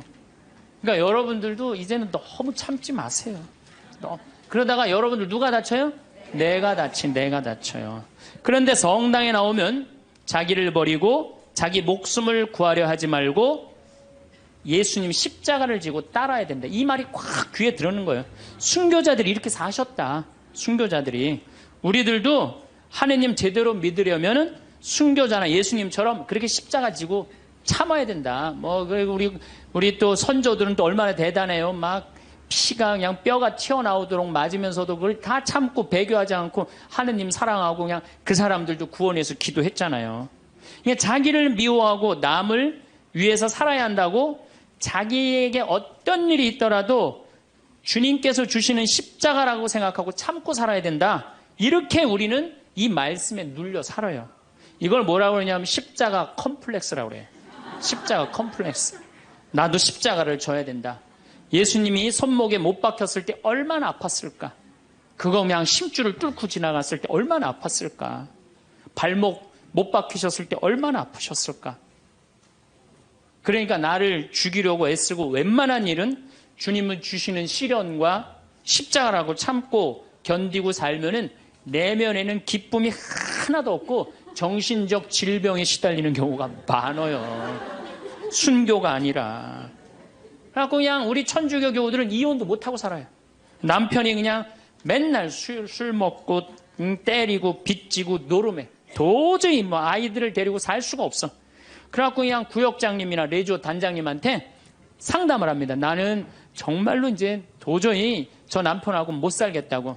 그냥 열심한 구역장님이나 레조 단장님이 한마디 해요. 아유, 데레사 자매, 십자가에 계신 예수님 생각을 해야지. 십자가에 계신 예수님 생각하고 어떻게 하라는 거예요? 참고 살아라니까. 그러니까 참고 살려니 이 자매는 기쁨이 있어요, 없어요? 기쁨이 없는 사람들의 특징이 뭐냐? 선교를 못해요. 기쁨이 없는 사람들은 선교를 못합니다. 왜? 개신교는 정말로 막 하느님 믿으면서 기뻐, 즐거워. 그러니까 주위에 이제 막 세상에서 힘든 사람들한테 뭐라고 그러냐면 우리 교회 가자. 우리 교회 가면은 정말로 기뻐, 구원받을 수 있어, 정말 행복할 수 있어. 그리고 막 끌고 가요. 근데 우리 기쁨이 없는 천주교 교우들은 주위에서 힘들고 고통스러운 사람이 있으면은 성당 가자는 말이 안 나와요. 왜? 너도 한번 나하고 성당 가서 십자가 지고 한번 참아볼래? 이 말이 안 나오는 거예요. 그래서 우리 천주교는 참고 살아야 되기 때문에 신앙생활이 우울해요. 개신교는 기쁨, 찬양, 영광, 감사, 아멘, 알렐루야 이런 거거든요. 근데 우리는 우울해. 우리 교우들은 그냥 봄판공, 가을판공, 양심성찰, 십자가의 길, 뭐 참회의 절 이런 거란 말이에요. 그냥 기쁨이 없는 신앙생활. 여러분들 죽을 때까지 참고 사느라고 기쁨 하나 없이 우울하게 산다면은 이분은 아마 지옥 맨 밑바닥에 갈 가능성이 많아요. 단테의 신곡을 읽어보면은 지옥 맨 밑바닥에 많은 사람을 가둬놨어요. 그래서 이 사람들한테 물어봤어요. 이 사람들은 살아생전에 무슨 죄 때문에 지옥 맨 밑바닥에 왔습니까? 물으니까 안내하는 사람이 다른 죄가 아니라 이 사람들은 세상에서 살 때 하느님을 믿는다고 하면서 기쁘게 살지 못하고 늘 우울하게 한숨만 쉬며 산 죄 때문에 여기 왔다고 그래요. 그러니까 기쁘지 않은 사람들이 어디 가는 거야? 지옥 가는 거예요. 그러니까 이 세상에서 기쁘게 산 사람은 천당 가는 거고 이 세상에 우울하게 산 사람들은 어디가? 지옥 가는 거야. 그러니까 여기 있는 분들 중에 지금 내가 십자가 지느냐고 우울하고 이런 분들 어디 갈 가능성이 많아? 지옥 갈 가능성이 많아요.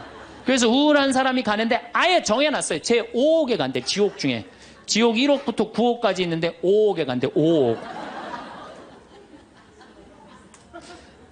슈바이처 박사는 물 없는 강처럼 기쁨 없는 그리스도인, 기쁨 없는 신앙, 기쁨 없는 사람이 세상을 피곤하게 한다는 거예요. 여러분들 성당에서 나온다고 딱 모임을 가졌는데 그냥 우울하게 이렇게 앉아 있으면은 그 사람 보고 있으면은 피곤해요, 안 피곤해요? 반짝반짝 웃는 사람이 있으면은 기분 좋아요, 안 좋아요? 그러니까 기쁨이라는 게 굉장히 중요한 거예요. 참느냐고 그냥 이러지도 못하고 저러지도 못하고 그렇게 살면 안 된다는 거죠. 여기 지금 우리 교우들 지금 옷 입고 온 거 보면은 다 까만색이야, 다 지금. 아니, 명동으로 오면 좀 색깔을 이쁘게 입고 와야 될 거 아니야. 명동에 나오는데. 근데 우리는 화려한 옷 입으면 안 돼. 우리 천주교 교우들은. 내가 그 개신교 설교하러 갈 때 정말로 제가 많은 걸 배웠어요. 뭘 배웠느냐면은 예배하러 한 300명 정도가 나왔는데 전부 다 예쁜 옷을 입고 나왔어요. 정말로 축제에 오는 것 같은. 그러니까 주일 예배하러 오는 것 같은. 근데 우리 지금 여기도 지금 얼마나 까만지 몰라요, 지금. 그런데 예수님께서도 기쁨을 굉장히 강조하십니다. 저는 요한복음 13장, 14장, 15장, 16장, 17장, 18장 이거 여러분들 꼭 한번 묵상해 보세요. 왜 이걸 묵상해야 되느냐? 요한복음 13장에 예수님이 제자들의 발을 씻어줘요. 발을 씻어주고 최후의 만찬을 하세요. 그리고 14장에 뭐라고 그러느냐면은 성령께서 오실 거다. 내가 가도. 그러니까 성령을 보내주실 것을 말씀하시면서 당신이 아버지께로 가는 걸 기뻐하라고 그래요. 이제 곧 18장이면 잡히실 거거든요. 잡히실 것인데도 불구하고 예수님은 제자들하고 마지막 작별 유언을 하면서 기쁨에 대해서 말씀을 하세요. 기뻐해라. 요한복음 15장에는 나는 포도나무요 너희는 가지로다. 너희들은 나한테 붙어 있어라. 그래야만이 많은 열매를 맺는다. 이 말씀을 하세요. 11장에 이런 말씀을 하세요. 내가 이 말을 한 것은 내 기쁨을 같이 나누어 너희 마음에 기쁨이 넘치게 하려는 것이다. 아니 이게 오늘 저녁에 붙잡혀서 돌아가실 예수님 입에서 나올 말이에요. 그런데 예수님이 지금 돌아가심에도 불구하고 마음이 기쁘신 거예요. 그래서 내 기쁨을 너희에게 흘러 넘치게 하려는 것이다. 그러니까 죽기 전에도 기쁘셨던 거예요, 예수님은. 왜? 뭐가 열리니까? 천국문이 열리니까. 16장 22절에는 진리의 성령을 보내주실 것을 다시 한번 약속하시면서 내가 다시 너희와 만나게 될 때에는 너희 마음은 기쁨에 넘칠 것이며 그 기쁨은 아무도 빼앗아가지 못할 것이다. 구하여라 받을 것이다. 너희는 기쁨에 넘칠 것이다. 예수님은 장마다 말씀하시네. 13장, 14장, 15장에 걸쳐서 16장에 걸쳐서도 말씀하시고 17장에 아버지 이 사람들이 하나 되게 해주십시오. 아버지와 나는 하나입니다. 많이 들어봤죠? 네. 이 말씀 끝에 이렇게 말씀하세요. 지금 나는 아버지께로 갑니다. 아직 세상에 있으면서 이 말씀을 드리는 것은 이 사람들이 내 기쁨을 마음껏 누리게 하려는 것입니다. 성서에 보면 온통 기쁨밖에 없는 거예요. 기쁨. 아니 지금 저 18장이면 잡으셔서 돌아가실 분이 마지막 유언에 마지막으로 하신 말씀이 뭐예요? 기쁨이에요. 기쁨. 그렇다면 여러분들은 신앙생활하면서 기뻐야 되지 않아요? 기뻐야 되는데 왜 이렇게 우울해? 왜 이렇게 청승을 떠냐 이거예요. 데살로니가 전서 5장 16절에 유명한 얘기죠. 항상 기뻐하시오. 그렇죠? 끊임없이 기도하시오. 어떤 처지에서든 감사하시오. 저는요, 이 구절보다 더 중요한 구절이 있어요. 그 다음 구절이 이것이 우리 주 예수 그리스도를 통하여 드러내신 하느님 아버지의 뜻입니다. 그러니까 여러분들이 항상 기뻐하고 어떤 처지에서든 감사하고 끊임없이 기도하는 것은 누가 예수님을 통하여 드러내신 누구의 뜻이야? 하느님의. 그러니까 기쁨과 감사는 우리의 본질이에요. 본질. 그러니까 우리의 신앙생활에 기뻐야 돼요. 필립보서 4장 4절 이 베드로 바오로 사도가 감옥에 갇혀서 쓴 거래요. 유명한 얘기예요. 주님 안에서 항상 기뻐하십시오. 다시 말합니다. 기뻐하십시오. 그래서 필립비서에 기뻐하라는 말을 16번이나 해요. 16번이나. 그리스도 안에서 기뻐하라고. 그러니까 여러분들은 신앙생활하면서 기뻐야 돼. 예수님이 일생 수고순환하셨기에 우리도 일생 수고순환해야 된다고 이야기하는 사람들 이거 잘못 알고 있는 거예요. 여러분들 신앙생활은 기뻐야 돼. 우리 천주교 교우들은 무조건 우리는 우울하게 해야 돼. 누가 강력하게 우리 가운데 앞에 있어? 십자가가 있으니까. 그러니까 성가를 들어봐도요 미쳐요. 이제 조금 있으면 대림절 시작되는데 대림절 때 내가 제일 복장 터지는 성가가 뭐냐면 구세주 빨리 오사 이 성가예요. 이 노래를 어떻게 부르느냐면 구세주 빨리 오사 어둠을 없이 하며 동정 마리아에서 탄생하옵소서 이렇게 부른단 말이야. 근데 이 노래는 이렇게 부르면 절대 안 돼요. 이 노래는 못 갖춘 마디로 시작해서 8분의 6박자야. 강량약, 중강량약. 이거 춤추듯이 불러야 되는 거예요. 어떻게 불러야 되느냐면 구세주 빨리 오사 어둠을 없이 하며 동정 마리아에서 탄생하옵소서 이렇게 불러야 되는데 우리 교우들은 어떻게 부르느냐면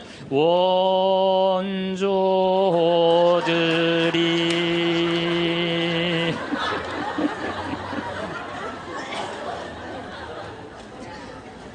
그러니까 그냥 구세주로 빨리 가사는 구세주 빨리 오사라는 가사인데 하는 거 보면 장송곡이야. 장송. 기쁨이 없는 거죠. 사실 저도 신앙을 키운 결정적인 동기는 십자가입니다.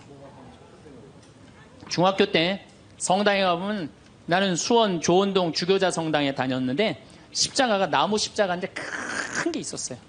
근데 그 예수님을 보면 너무 불쌍한 거예요. 어쩌면 우리를 사랑하시기에 저렇게 고통스럽게 지셨을까? 그냥 보면은 근데 우리 이 조원동 주교자 성당 옆에는 은퇴 신부님이 살았어요. 근데 어떤 신부님이 살았느냐면 하한주 신부님이라고 살았어요. 막 수염이 이렇게 하얀 수염이 나신 하한주 신부님. 이 신부님이 얼마나 무서웠느냐면은 우리 어렸을 땐 성체험할 때 그리스도의 몸은 아멘하고 혀로 내밀었잖아요.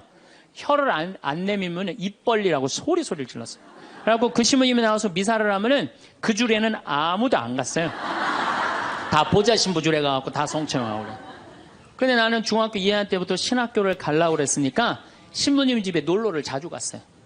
놀러를 가면 신부님 집 거실에 뭐가 써있느냐면 님 쓰신 가시관이라는 시가 쓰였어요. 님의 전생애가 마냥 슬펐기에 님 쓰신 가시관을 나도 쓰고 살으리라. 이튿날 이미 날 보시고 이미 보시고 날 닮았다 하소서. 이튿날 나를 보시고 임 닮았다 하소서. 이 세상 다할 때까지 당신만을 따르리라.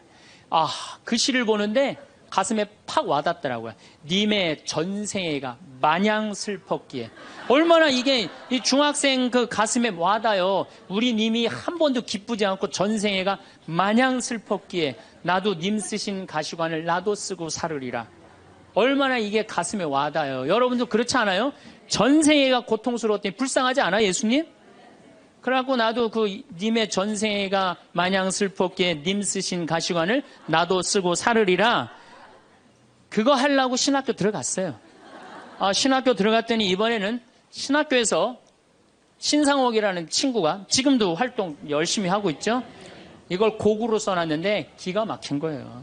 우리 신학생들이 파티하고 축제 끝나면은 맨날 맨 마지막에 우리 신학생들이 이렇게 어깨 동무하고 부른 노래가 이 노래예요. 비장하게 부르는 거죠. 왜? 이 세상 다할 때까지 당신만 따른다고. 신학생 포기하지 않고 신부로 살고 죽을 때까지 당신만 따르리라. 그러니까 어깨 동무하고 뭐 어떻게 부르느냐? 님은 전생애가 마냥 슬펐기에 님 쓰신 가시관을 나도 쓰고 살으리다. 이튿날 님이 보시고 날 닮았다 하소서. 이튿날 나를 보시고 임 닮았다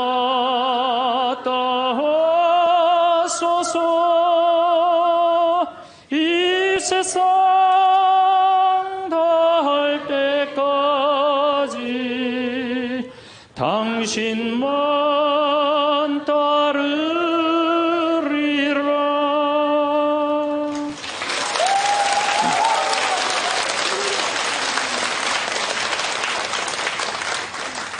이렇게 청승을 떨면서 신학교 10년을 보냈어요. 신부가 딱 되고 보니 내가 내 관점에서 성서를 좀 읽어보니까 더욱이 강원도 생태마을 아름다운 자연에서 하느님이 창조해 놓은 기가 막힌 자연에서 성서를 읽어보니까 우리 님께서 하나도 안 슬프게 사셨더라고요. 그리고 가시관은 언제 썼느냐 하면은 전생에 쓴 게 아니라 마지막 금요일 날 하루 쓴다. 하루밖에 안 썼더라고요. 전생애가 슬프긴 뭐가 슬퍼요. 예수님처럼 기쁘게 사신 분이 없어요. 성서에 예수님을 표현하길 뭐라고 그랬냐면은 예수님은 먹보요 술꾼이라고 그래요. 루카복음 5장 29절에서 30절에 나옵니다. 그리고 레이는 그분을 위해서 자기 집에서 큰 잔치를 베풀었는데 세리들과 그 밖에 많은 사람이 큰 무리를 이루어 그분 일행과 어울려 먹고 있었다. 그래서 바리사회와 율사들이 제자들에게 투덜거렸다. 어째서 세리와 죄인들과 어울려서 먹고 마시고들 있소. 그러니까 예수님은 늘 먹고 마셨던 게 일이에요. 세례자 요한하고는 정반대의 행보를 보내세요. 세례자 요한은 금욕과 고행을 하는 정신적인 지도자였어요.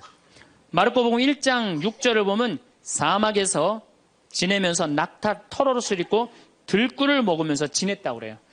꿀 먹으면 좋은다고 그랬는데 꿀을 요만큼 하루 겨우 견딜 만큼 먹었던 거예요. 정말로 금욕을 했던 사람이에요. 그런데 이 세례자 요한하고 예수님은 정반대야. 그러니까 예수님이 뭐라 그래? 세례자 요한에서 먹지도 않고 마시지도 않으니까 저 세례자 요한 보러 미쳤다고 그러고 내가 먹고 마시니까 나보러 마귀 들렸다고 그러고 그런다고. 그러니까 먹고 마시는 걸 당신도 인정한 거예요. 먹고 마시는 걸 참 좋아하셨어요. 예수님처럼 축제 좋아하신 분이 어디 있어요? 예수님은요 잔치집마다 쫓아다닌 분이 예수님이에요. 오늘 이 레이 집도 쫓아다녔죠. 바리사이 집 갔죠. 자케오 잔치 갔죠. 가나의 혼인잔치 잔치집 갔죠. 그 다음에 나자로가 죽었다가 살아나온 다음에 잔치 차린가 거기 잔치 갔죠. 당신 항상 뭐라 그래? 당신을 신랑에 비유하셔. 혼인잔치 신랑에. 이런 축제를 좋아하신 분이 전생애가 뭐가 마냥 슬펐어요. 마르코복음 2장에 안식일에 미리삭을 잘라먹는 제자들을 꾸짖는 바리사이를 향해 예수님 이렇게 말씀하십니다. 사람이 안식일을 위해서 있는 게 아니라 안식일이 사람을 위해서 있는 것이다. 사람이 행복해야 된다는 거예요. 그런 것 때문에 사람이 매달려서는 안 된다는 거예요. 그러니까 예수님이 우리한테 주고 싶었던 건 이런 기쁨이에요. 기쁨. 그리고 예수님이 우리한테 주고 싶었던 거는 행복이에요. 행복. 마태오복음 5장에 가장 산상설교 맨 첫 구절이 뭐예요? 행복론이에요. 행복론. 행복하여라 마음이 가난한 사람들. 행복하여라 마음이 깨끗한 사람들. 행복하여라 마음이 온유한 사람들. 행복하여라 슬퍼하는 사람들. 행복하여라 아픈 사람들. 행복하여라 옳은 일을 하다 박해를 받는 사람들. 너희는 기뻐하고 즐거워하여라. 하늘에 받을 상이 크다. 그러니까 우리 보러 행복하라고 그러는 거예요. 예수님 기쁨을 처음 입을 열어서 하신 거는 행복론이고 마지막에 돌아가실 때는 기쁨이에요. 기쁨. 우리한테 기쁨과 행복을 주고 싶었던 거예요. 근데 그냥 2000년 지나서 와서 보니까 그냥 천주교들 그냥 기쁨과 행복은 온데간데 없고 옷은 다 까먹고 입고 와갖고 앉아갖고 그냥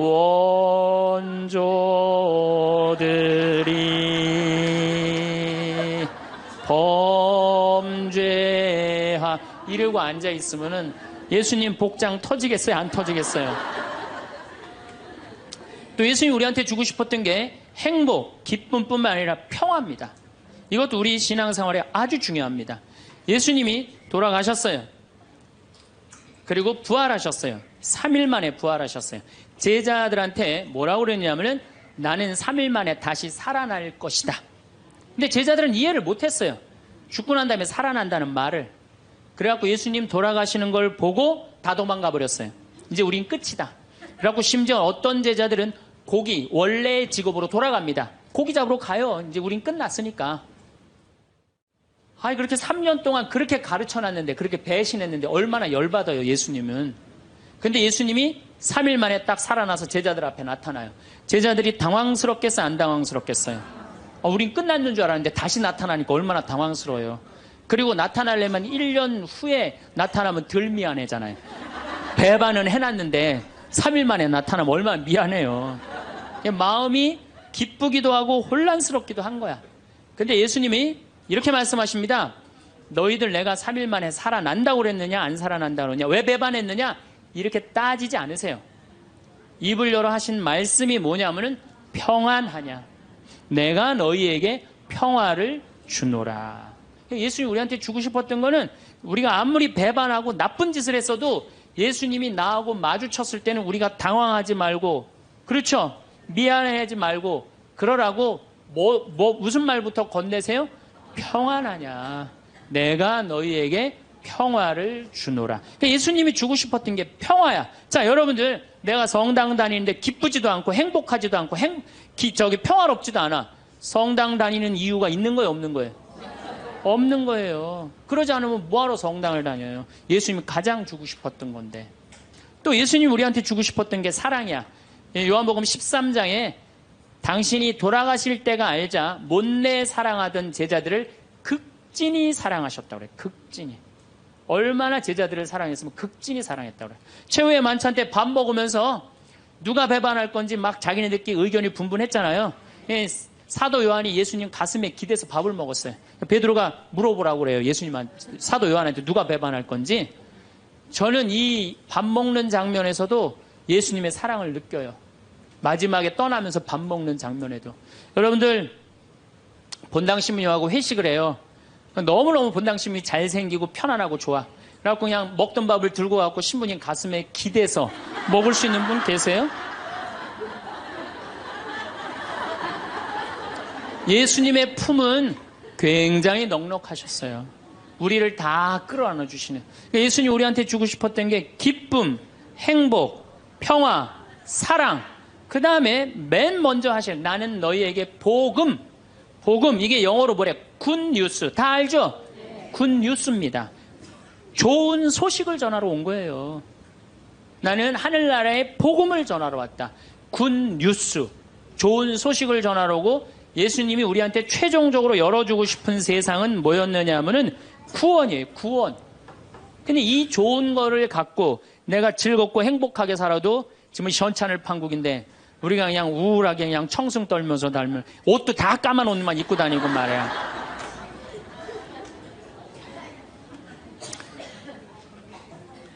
그러니까 우울하다 보니까 받은 은혜 감사는 안 하고 아직도 뭘 그렇게 달라고 그래요. 개신교는 정말로 개신교 방송 한번 보세요. 다 손들어서 하느님께 찬양드리죠. 평화방송 보면요, 천주교 교들 보면 다 미사포 뒤집어 쓰고 땅바닥 다 쳐다보고 앉아요. 그러니까 이게 감사의 신앙생활하는 사람이랑 간구의 신앙생활하는 사람이랑은 차원이 틀려요. 감사드리는 사람들, 찬양드리는 사람들은요, 그냥 저절로 뜨거워요. 그런데 간구 기도하는 사람, 기도해서 복을 받는다.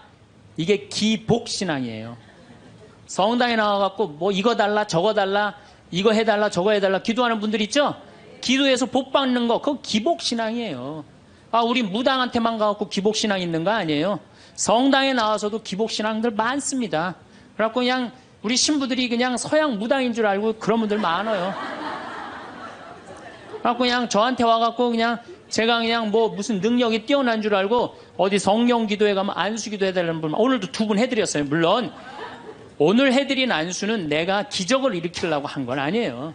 그냥 하느님의 축복을 빌어준 거지. 그런데 많은 경우 할머니들이 신부님 골 아파요, 신부님 허리 아파요, 신부님 무릎 아파요, 안수 기도 좀 해주세요. 신부님이 해주면 나을 것 같아요. 난 또 착하니까 해주죠. 근데 난 능력이 없는 걸. 그래갖고 머리에 손을 얹고 내가 뭐라고 기도하느냐면은 하느님, 이 할머니 골이 아프답니다. 내가 해줄 수 있는 건 그것밖에 없어요.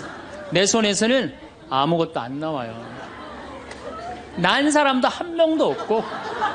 그러니까 제가 한 2년 전부터 안수기도 안 해줘요. 왜? 아무것도 안 나오는데 누르고 있는 나도 한심하고 아무것도 안 나오는데 머리 디미는 교우들도 불쌍하고 그래서 안 해줘요. 여러분들 정말로 우리가 얼마나 감사하냐.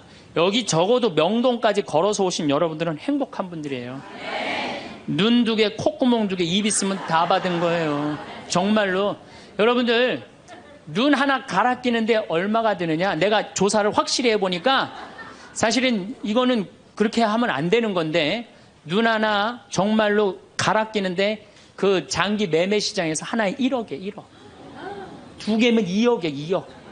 여러분들 지금 이게 지금 얼마를 깔고 있느냐면 2억을 지금 눈에 깔고 있는 거야. 2억을. 감사해요, 안 감사해요?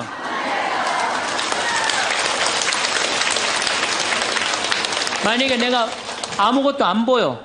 그래갖고 저 신부 얼굴도 못 보고 반찬이 어떻게 생겼는지도 모르고 명동성당이 얼마나 멋있는지도 모르고 그렇지 않아요? 아무것도 지금 다 보고 있는데 얼마나 감사해요. 감사하지 않아요? 감사해요. 신장 하나 갈아 낀데 3천만 원, 간 갈아 낀데 7천만 원이에요.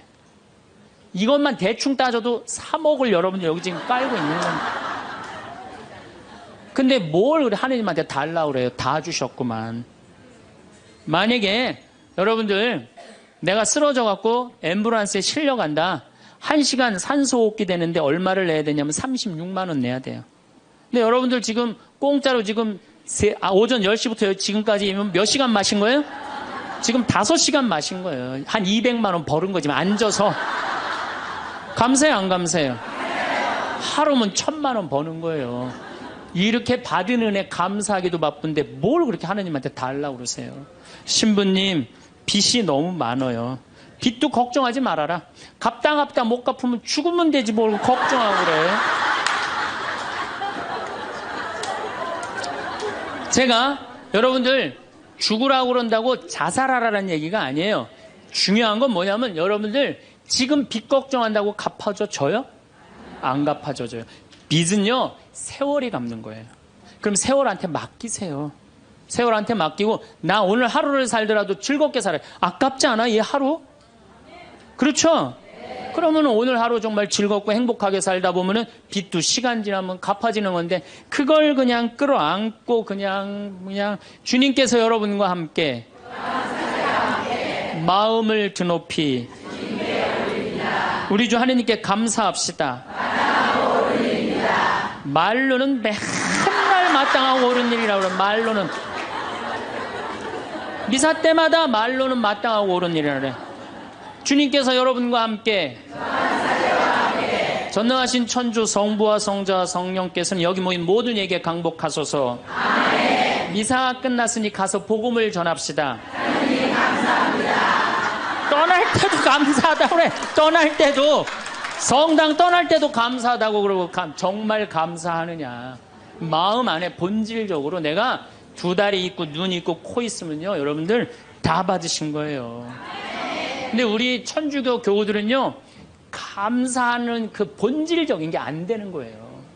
이 하느님이 모든 거 내가 다 누리고 사는데, 저는 그 지선아 사랑해라는 그 시를 보면서요, 가슴이 정말로 미어졌어요. 이 이화여대 다니던 지선이라는 이 아가씨는 얼굴도 정말 예쁘더라고요. 그런데 술 먹은 그 차가 쳐갖고 오빠가 학교에서 데리고 오는데 불이 난 거예요. 그래서 11번을 수술을 한 거예요. 온몸에 화상이 입어갖고. 이 친구가 시를 썼는데 기가 막힌 시를 썼어요. 저는 짧아진 8개의 손가락을 쓰면서 사람에게 손톱이 얼마나 중요한 것인지 알게 되었고, 1인 10여 해는 엄지손가락으로 생활하고 글을 쓰면서는 엄지손가락을 온전히 남겨주신 하나님께 감사해. 개신교 다니나 봐요. 하나님께 감사한다는 거. 손가락 8개가 다 없어지고 엄지만 남았는데도 감사하다는 거예요. 근데 여러분들은 지금 뭐야? 10개 다 있잖아요. 감사해, 안 감사해요? 이 엄지 두 개 가지고 지금 박사학위 지금 과정받고 있대잖아요. 얼마나 대단해요.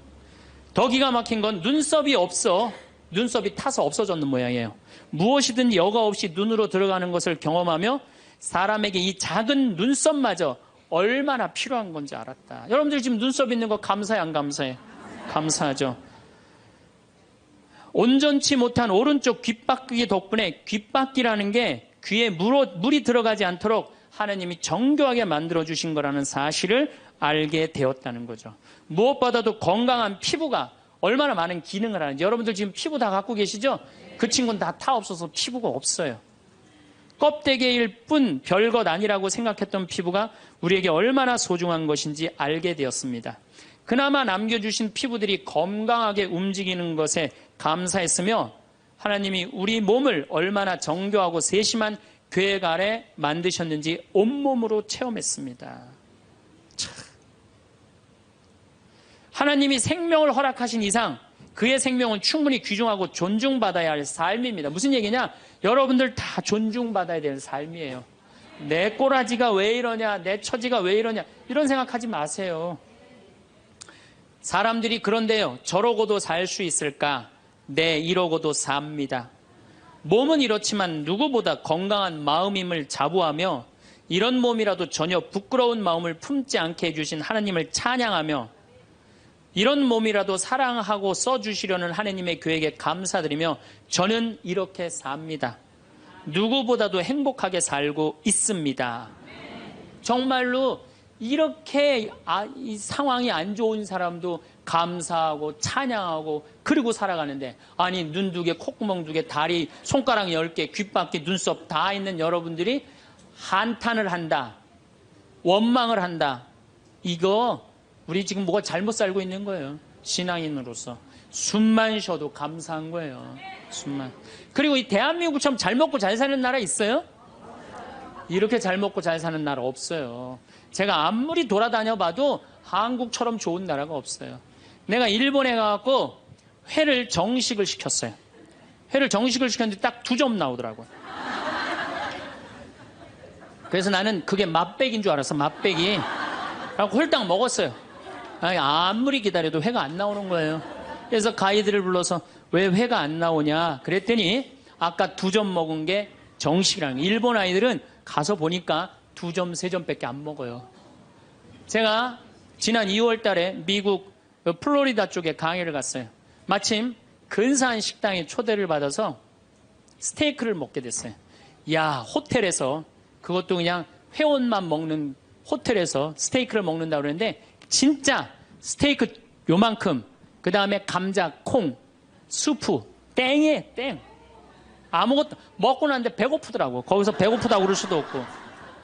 근데 한국에 돌아가갖고 우리 집이 수원이야.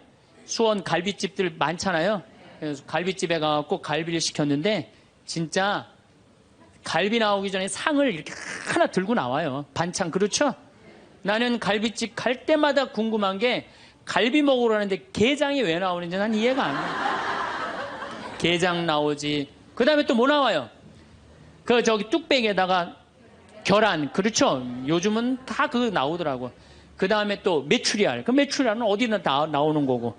그 다음에 사라다 나오죠. 그 다음에 부침개 나오죠. 또 기다리시는데 배고프시다고 국수 말아서 나오죠. 그것만 먹어도 배불러요, 사실은. 그리고 이제 갈비가 4명이 가면 또 딱 4인분 나오면 그냥 그거 먹으면 배가 빵빵해요. 근데 우리는 배 빵빵하면 안 돼요. 배가 터질 때까지 먹어야 돼. 2인분을 더 시켜요. 그래갖고 그냥 배가 터질 때까지. 그래갖고 그냥 정말 배가 터지기 일보 직전이야. 그런데 대한민국에만 나오는 장면이 하나 있어요. 배가 터질 것 같이 먹어갖고 갈비뼈가 다 널브러졌으면은 아줌마 하나가 쓱 나와서 이렇게 물어봅니다. 냉면을 먹을래? 된장찌개를 먹을래?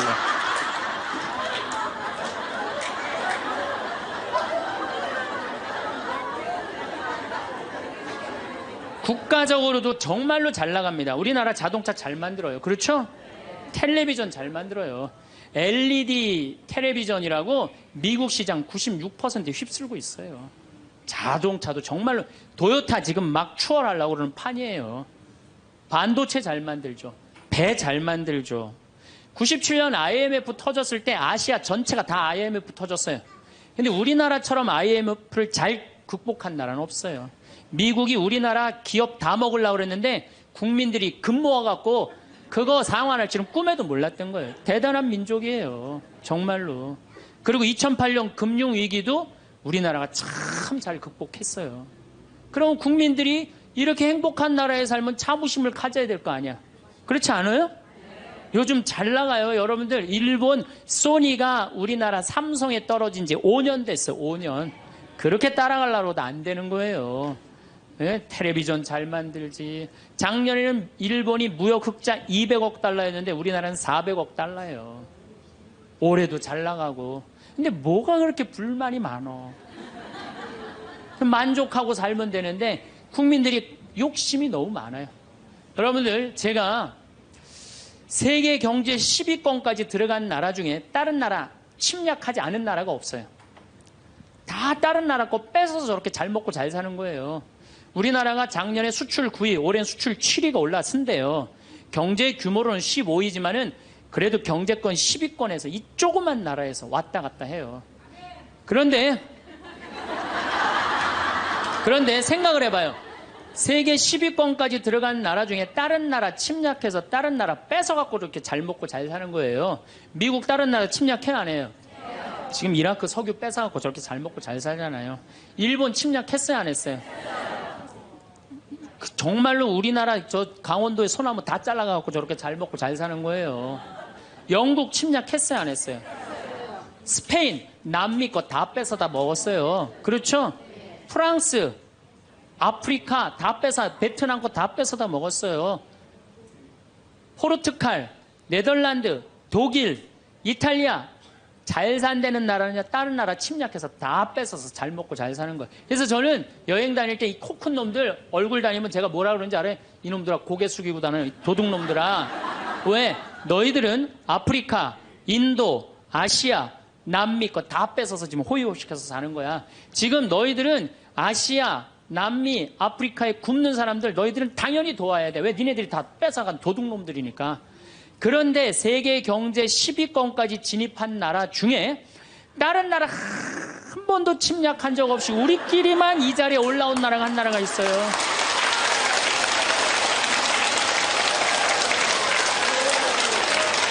그게 바로 우리나라예요, 우리나라. 여러분들, 정말로 저는 대단하다고 생각해요. 그래갖고 이 대단한 사람들이 모여갖고 살아갖고 우리나라 이름이 뭐냐면 대한민국.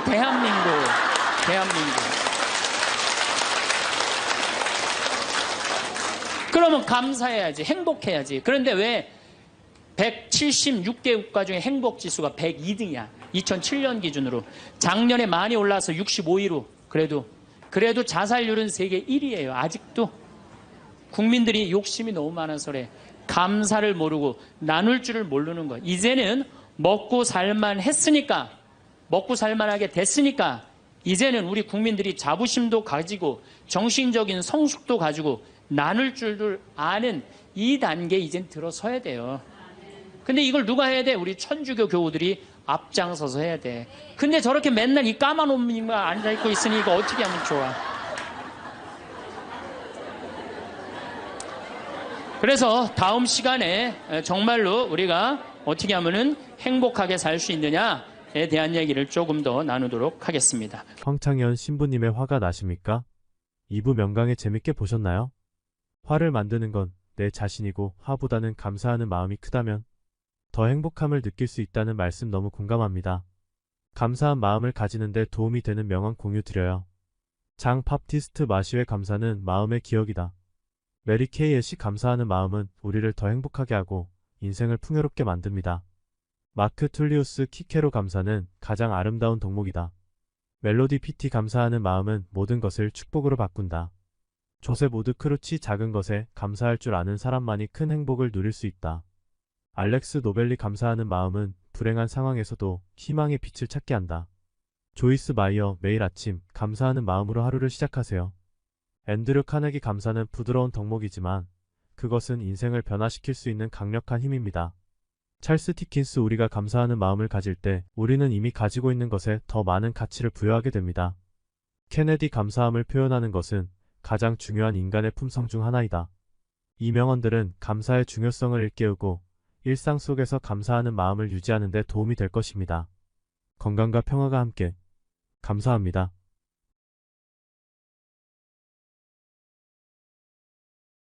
그리고 다 떠났어. 다 떠나고 나니까 그때서 고개를 들어서 혼자 남은 여인한테 물어봅니다. 여인아, 네 죄를 묻던 사람들이 어디 갔느냐? 아무도 없습니다, 주님. 그래? 그들이 만약에 네 죄를 묻지 않았다면 나도 네 죄를 묻지 않으마. 이거 기가 막힌 얘기예요. 왜? 예수님은 죄를 묻을 수 있는 권한이 있으신 분이에요. 얼마든지 그 여자를 징계할 수 있어요. 그렇지만 다른 사람이 묻지 않았기 때문에 나도 묻지 않겠다. 아, 기가 막히지 않아요? 예수님은 세 사람을 용서합니다. 첫 번째, 죽이다고 덤비는 바리사이들을 용서하고, 간음한 이 여인을 용서하고, 그 다음에 율법의 1.1획도 나는 어기로 온 것이 아니다, 없애러 온 것이 아니다, 이렇게 가르친 당신까지 용서한 거야. 다시 말해서 흥분이 가라앉으면요, 문제 해결은 다 돼요. 흥분한 상태에서 여러분들이 문제 해결하려면 해결이 안 된다는 얘기예요. 그렇다면은 이 흥분은, 화는 어떻게 하면 조절할 수 있느냐? 생태 마을에는 제가 황토집을 전해서 암 환자들이 많이 오십니다. 근데 벌써 한 3년 전 얘기예요. 3년 전에 우리 집에 암 환자 자매님 한 분이 오셨어요. 한 분이 오셨는데, 이분이 5월달경에 오셨는데 완전히 얼굴이 새카마신 분이에요. 남편이 뭐라고 그러느냐면은 간까지 다 암이 전이 돼서 3개월밖에 못 살 거라고, 신부님 마지막으로 황토집이 좋아서 왔노라고. 그래서 신부님이 좀 살려달라고. 내가 무슨 재주로 살려줘요, 제가. 그래서 좀 우리 집에 내가 행복론 강의라니까 행복론 강의 좀 들으라고. 근데 마침 그때 암 환자들이 한 10분 정도 있었어요. 그런데 그 암 환자들하고 다른 분들하고 강의를 하는데 10분이 다 웃는데 그 자매는 안 웃는 거예요. 왜 안 웃느냐? 이제 3개월밖에 안 남았기 때문에 그게 너무 걱정이 되니까 내 강의가 재밌지도 않고 웃기지도 않은 거예요. 2시간 내내 무표정한 표정으로 앉아 있더라고요. 그래서 강의 끝나고 내가 자매님을 불러서, 자매님 나하고 얘기 좀 하자. 자매님 뭐가 이렇게 걱정이 많으냐? 자매님 지금 근심 걱정은 3개월에 죽는다는 거 걱정을 하는데 3개월에 죽을지 3년 후에 죽을지는 아무도 모른다. 그리고 사실은 오늘 저녁에 교통사고로 죽는 사람도 많고 물에 빠져 죽는 사람도 많다. 우리는 하루를 즐겁게 살면 된다. 내일 걱정은 내일이 알아서 한다. 여러분들 마태복음 6장에 그 얘기가 나오죠. 무엇을 먹을까? 무엇을 마실까? 무엇을 입을까? 걱정하지 말아라. 하늘에 나는 새도 하느님이 먹여준다. 솔로몬도 들에 핀 나리꽃처럼 영화롭게 입지 못했다. 너희들은 오늘 일은 오늘로 족하다. 내일 걱정은 내일이 알아서 할 것이다. 오늘 수고는 오늘로 족하다. 이렇게 말씀을 하셨다. 내일 거 걱정하지 말아라. 그리고 내가 막 자매님한테 혼을 냈어요. 근데 이 자매님이 이틀 동안 집에서 안 나오더라고. 나한테 혼나갖고.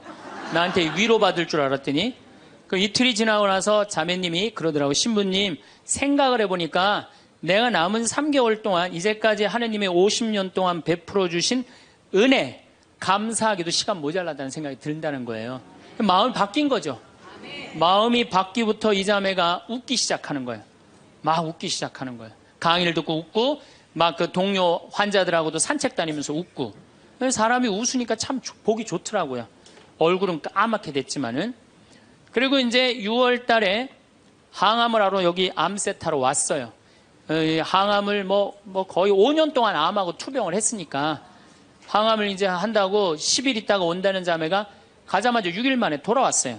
왜 돌아왔냐 그러니까 신부님, 자기가 5년 동안 항암을 하는 동안 정말로 매번 토하고 매번 울었대. 너무 아파갖고. 근데 이번에 가서 항암을 했는데 안 토했다는 거예요. 안 아팠다는 거예요. 너무너무 좋더라는 거예요. 그래서 6일 만에 내가 하느님한테 매번 감사했다. 하느님 감사합니다. 안 아프게 해주셔서. 하느님 감사합니다. 안 토하게 해주셔서. 계속. 그리고 6일 만에 내가 살 때는 평창이다. 그리고 평창으로 돌아온 거예요, 이 자매가. 끝나자마자. 그래갖고 이제 우리 집에서 이제 생활을 하는데 후배 암 환자들이 오면은 내가 시키지도 않았는데 이 자매가 데리고 다니면서 감사해야 된다. 찬양해야 된다. 자매가 알아서 하는 거죠.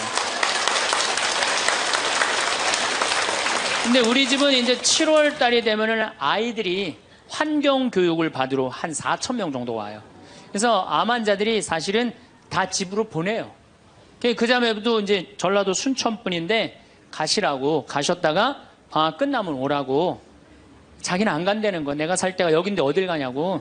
그래도 갔다가 오시라고. 그리고 자매님 이하 암 걸리신 분들 다 집으로 보냈어요. 8월 달이 되면은 전에는 밀린 강의가 많아갖고 여름방학 끝나면 전국으로 강의 다니냐고 정신이 없죠. 암 환자들 일일이 다 체크를 못했어요. 그 자매를 까먹었어요. 까먹고 이제 10월 달이 됐어요. 10월 달이 됐는데 형제님이 전화를 하셨어요. 베드로인데. 신부님, 저 베드로예요. 그러면 그때 전화한 거는 이제 이미 세상 부인이 떠나갖고 이제 장례 치르고 사모하고 49제 하고 그러고 난 다음에 이제 내 생각이 나서 대개 이제 우리 집에 이제 오신 분들이 그렇게 전화를 많이 하세요. 이제 돌아가셨고 다 장례 끝났고 어디다 모셨고 그래서 신부님 이제 기도해달라고. 그래서 이제 자매님 어떻게 됐느냐고 나는 이제 어디다 묻었느냐고 이렇게 이제 물어본 거죠. 네. 그랬더니 형제님이 신부님 우리 마누라가 이틀 전인가 3일 전에 서울에 가갖고 그 그 방사능 치료하려고 갔는데 그 암세포를 검사를 했는데 신부님 글쎄 암세포가 다 사라졌다는 거예요.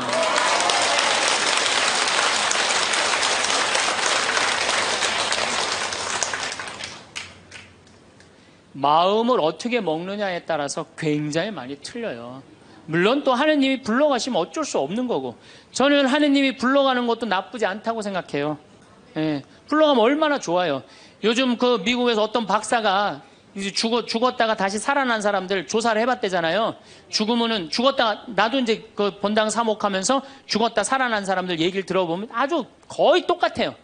딱 죽을 때 그냥 터널 같은데 빛을 빨리 올라간다는 거예요. 그래갖고 그냥 전생애가 다 보이고 그리고 정말로 빛이 있는 곳으로 나간다는 거예요. 내가 그 많은 분들 병자성사 해보면서도 정말로 편안하게 돌아가시는 분들을 보거든요. 그러니까 사실 살아도 좋고 죽어도 좋은 거예요. 뭐 이렇게 걱정할 게 많아, 믿는 사람들이. 그렇지 않아요? 어쨌든 그래도 살아있는 게 낫지, 아직까지는. 그렇잖아요. 그 여러분들 죽는 거 걱정하지 마세요. 절대 죽기 전까지는 안 죽어요. 죽기 전까지는. 걱정하지 마세요.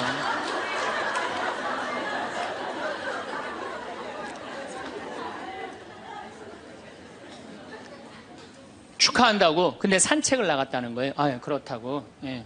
그래갖고 이제 11월 달이 됐어요. 우리 집에 이제 은퇴 신부님들이 자주 오세요. 그래갖고 이제 은퇴 신부님들 장어를 사드린다고 내 차에 모시고 가는데 저녁에 전화가 왔어요. 근데 젊은 여자야. 신부님, 84살 먹은 신부님, 73살 먹은 신부님을 내 차에 태우고 운전을 하고 하는데 전화가 왔는데 내가 모르는 번호야. 근데 저쪽에서 너무 이쁘고 젊은 여자가 신부님 저예요 그러는 거예요. 아니 내가 누군지 어떻게 알아. 목소리가 너무 이뻐. 그래서 실례하지만 누구시냐고 그랬더니 저쪽에서 뭐라 그러냐면 신부님 섭섭해요. 제 목소리를 벌써 잊으셨어요 그러는 거예요. 그래서 내가 누구냐고 그러니까 저 마리아예요 그러는 거예요. 그러니까 그 자매야. 아니 목소리가 원래 이렇게 이뻤느냐고. 말만 하면 울음을 물었거든요. 신부님 나 죽으면 안 돼요 이랬던 자매인데 이렇게 밝은 목소리냐고. 신부님 제가 요즘 너무 건강이 좋아지고 너무너무 행복하다고. 그리고 재작년 5월 달에 내가 전라도 여수에 강의를 갔는데 문수동 성당이라는 곳에 강의를 갔는데 그 자매가 순천에서 온 거예요. 갓김치를 담아서. 근데 이 자매가 나한테 전화해갖고 신부님 자기는 너무 행복하다는 거. 뭐가 행복하냐고 하니까 드디어 파마를 했다는 거예요. 암 환자들 꿈은 파마하는 거 아니에요. 그리고 딱 봤는데 그 자매가 이뻐요. 되게 암 걸리는 사람들 특징이 뭐냐면 이뻐요. 암 걸린 사람들이 왜 이쁜지 알아요? 이쁘니까 승질을 못 내잖아요. 이쁜 척 해야 될 거 아니야. 그러니까 화나는 일이 있어도 다 참고 사는 거야. 그러니까 이쁜 사람들이 암에 많이 걸려요. 또 어떤 사람이 법 없이도 사는 사람들이 암에 많이 걸려요. 다 참고 그게 다 암이 되는 거예요. 그걸 참고 사느냐고. 참 예쁘게 생겼어. 그 많은 분들 중에 딱 마리아 자매가 눈에 딱 띄더라고요. 우리 직원들은 몰라보더라고. 얼굴이 분홍색으로 변하고. 나를 끌어안으면서 자기 너무 행복하다는 거야. 그러니까 이 자매는 딱 끌어안았는데 내가 성령으로 꽉 차 있는 거 느끼겠더라고요. 근데 3개월 만에 돌아가신다는 분이 지금 3년째 살고 있어요. 지금까지도. 그래서 여러분들 우리가 마음을 근심 걱정하지 말고 감사하다가 살다 보면은 우리한테는 늘 행복한 일이 벌어진다. 신부님 결혼 생활을 한번 해보세요. 얼마나 화가 나나. 여러분들 누구 때문에 제일 많이 화가 나요? 남편, 아내, 자식들 때문에 화가 나죠. 이 자식들하고 관계를 보면은 자식 그냥 아무 잘못도 없는데 자기 화나면 자식들한테 뭐라고 폭언을 쏟아붓느냐면은 다 필요 없어. 너도 필요 없어. 그러죠? 밥이 넘어가냐? 뭐 이런 말 막 하잖아요. 자식들한테. 근데 여러분들 자식들한테 화로 키우면 그 화가 자기한테 돌아옵니다. 제가 한 15년 전에 용산 전자랜드에 내 후배 신부가 전축을 산다고 그래서 전축사로 갔어요. 그때 2월 15일경이었어요. 졸업 시즌이었어요. 전축을 사러 갔는데 그날 아마 아들이 이제 졸업을 했나 봐, 중학교를. 그래갖고 컴퓨터를 사준다고 엄마하고 아들하고 나온 모양이에요. 근데 엄마는 100만 원을 들고 나오고 아들은 그 컴퓨터 앞에서 150만 원짜리 컴퓨터를 자꾸 사고 싶어 하더라고요. 그러니까 이제 아들하고 엄마하고 하니까 엄마가 슬슬 열받는 거지. 아들이 그냥 100만 원짜리 사면 좋은데 150만 원짜리 자꾸 산다고 우기니까 엄마가 너무 열받으니까 이 감정을 조절하지 못하고 아들 귀싸대기를 때렸어요. 그 많은 사람들이 있는데 쫙 소리가 났어요. 난 전축 사다가 무슨 소린가 했더니 때린 거 엄마가. 그래갖고 내가 그 모자가 하는 게 하도 신기해서 전축 사는 걸 관두고 구경하기 시작했어요. 어떻게 되나. 근데 엄마가 너무 화가 나니까 이성을 잃으니까 뭐라고 그러느냐면은 너 지금부터 나한테 엄마라고 그러지 말고 아줌마라고 불러. 내 말 그렇게 안 들을 거면 아줌마라고 불러. 나 지금부터 네 엄마 아니야. 얘가 그냥 귀싸대기를 맞고 얼마나 창피해. 그 많은 사람들이 봤는데 막 울더라고 얘가. 그런데 막 울더니 계단에서 막 울더니 얘가 착한 애예요. 막 한참 생각하더니 자기가 잘못했다고 생각을 했는지 엄마한테 가갖고 엄마 미안해 내가 100만 원짜리 살게 분명히 그랬거든 아들은. 근데 엄마는 이미 이성을 잃은 상태야. 그러니까 엄마가 웬만한 엄마는 고맙다 네가 그렇게 마음을 돌려줘서 그리고 내가 때린 거 미안하다 이래야 되는데 이 엄마는 완전히 이게 정신이 나간 엄마라 뭐라고 그러냐면 이놈의 새끼 아줌마라고 부르는데 왜 자꾸 엄마라고 부르느냐고. 여러분 그 아이가 그날 컴퓨터 얻어갖고 갈 수 있어요. 그렇지만 시간이 지나면은 아이가 엄마가 컴퓨터 사준 거 생각할까요? 귀싸대기 맞은 거 생각할까요? 5년 10년 지나고 나면 컴퓨터 아무 생각 안 해요. 때린 것만 생각나요. 그런데 부모는 참 이상해요. 자식한테 때린 건 하나도 생각 안 하고 잘해준 것만 생각해요. 그러니까 자식은 부모한테 맞은 것만 생각하고 부모는 자식한테 잘해준 것만 생각해요. 나중에 만나면은 이게 영 딴 마음을 갖고 사는 거야. 그러니까 여러분들 중에 만약에 자식들이 화가 나갖고 만약에 내가 때렸다 늙어서 호강받을 생각은 꿈도 꾸지 말아라. 며칠 전에 중국에서 한 엄마가 길거리에서 아이를 막 발로 차고 막 때리는 거 보셨죠? 방송에 나왔더라고요. 화로 키우면요, 걔는 나중에 그 엄마한테 화로 갚을 수밖에 없어요. 근데 우리가 왜 자식들한테 많이 더 화가 나느냐? 이유는 딱 한 가지예요. 공부 못한다는 거예요. 공부 못한다는 거. 공부 안 하고 딴짓 한다고 사친구 때 공부 안 하고 컴퓨터 게임이나 하고 더욱이 눈 동그랗게 뜨고 부모한테 덤비면 화가 나요 안 나요? 나죠? 그리고 그냥 문 쾅 닫고 자기 방에 들어가고 나오지도 않으면 속에서 불 나지 않아요? 근데 여러분들 자라면서 사춘기 때는 그러는 게 당연한 거예요. 사춘기 때는 방황할 수 있는 권리가 있는 아이들이에요. 사춘기 때는 자기가 방황하는 게 당연한 거예요. 얘네들은 권리예요. 방황하는 게 혼란스러운 게. 근데 엄마들이 그걸 허락을 안 해. 내가 좀 마음이 산란하고 그냥 몸도 막 변하고 그냥 정신도 이상하고 여자 보면 가슴이 흥분되고 막 그래갖고 학교도 가기 싫고 그래갖고 그냥 마음이 산란해갖고 오늘은 학교를 하루 접고 명동에서 좀 고민 좀 해야 되겠다. 학교를 하루 안 갔어. 학교 선생님이 엄마한테 애가 학교 안 왔다고 찾아보니까 명동에서 그냥 애가 그냥 왔다 갔다 하는 거야. 엄마 미치는 거죠. 엄마 뭐라 그래? 너 방황은 나중에 지금 공부하고 방황을 엄마가 명동에서 대신해 줄 테니까 너는 지금 뭐 해야 돼? 공부해야 돼. 얘는 방황할 자격도 없는 거예요. 우리나라 애들은. 우리나라 애들은요 부모를 마귀로 보는 거 마귀로. 자기를 괴롭히는 마귀로 보는 거예요. 부모가 어디 있어요. 사실은 여러분들 자식들한테 욕심만 포기하면요 자식들하고 싸울 일 하나도 없어요. 사실은 내 자식이 몸으로 살 놈인지 머리로 살 놈인지 빨리 판단해야 돼요. 우리 집에 이것도 한 3년 전 얘기인데 요셉이가 왔어요. 고등학교 졸업하고 대학을 떨어진 아이예요. 근데 그냥 대학을 떨어진지 집에서 컴퓨터 게임만 하는 거예요. 엄마가 미치는 거지. 애를 보면 대학도 안 들어갔지, 새벽 4시까지 컴퓨터 게임하지, 낮에는 1시에 일어나지. 그냥 미치는 거죠. 그래갖고 나한테 데리고 왔어요. 강원도 평창에. 근데 살이 얼마나 쪘는지 애가 살이 너무 찐 거예요. 그래갖고 그냥 살이 쪄갖고 이 눈두덩이가 안 보이는 거예요. 그래서 신부님 우리 애가 문제라고 공부는 안 하고 컴퓨터 게임만 한다고. 그래갖고 그냥 내가 애를 보니까 이 눈두덩이, 찢어진 눈두덩 사이로 걔 눈을 자세히 들여다보니까 애는 문제가 없더라고요. 애는. 근데 애가 살이 얼마나 쪘는지 100kg인지 110kg인지 120kg인지 130kg인지 알 길이 없는 거야. 왜? 우리 생태마을의 저울은 100kg까지 밖에 재는 게 없거든. 올라가면 막 뱅글뱅글 도는 거 저울이. 그래서 내가 고추 빨 때 방앗간에 나갈 때 달아봐라. 그래서 달아봐. 그랬더니 얘가 몇 킬로가 나냐? 130kg가 나서 130kg. 그래갖고 일단은 하여튼 놔두고 가라고. 그래갖고 이제 엄마는 갔어요. 엄마는 가고. 근데 애가 참 건강한 애예요. 정신도 맑은 애 아이고. 부모 입장에서 문제인데 내 눈에는 문제가 아니더라고. 너 밭에 나가서 일 좀 해라. 그래갖고 이제 다 큰 애니까 밭에 나가서 일을 하고 일주일 지나고 난 다음에 관리장한테 물어봤어요. 걔 어떠냐고 요셉이. 그랬더니 관리장이 넘버 1이라는 거예요. 엄마는 문제라고 데리고 왔는데 우리 생태마을의 관리장은 넘버원이라는 거. 일도 잘하고 성격도 좋고 기가 막히더라고. 어떻게 일을 잘하냐 하니까 애가 힘이 좋아갖고 물건도 게으름을 안 핀다는 거예요. 게으름을. 여러분들 얘가 몸으로 살래요? 머리로 살래요? 몸으로 살래죠? 몸으로 살래를 머리로 살라 그러면 얘가 머리가 돌 것 같아요? 안 돌 것 같아요? 그러니까 내가 몸으로 살지 머리로 살지 빨리 구분할 줄 알아야 돼요.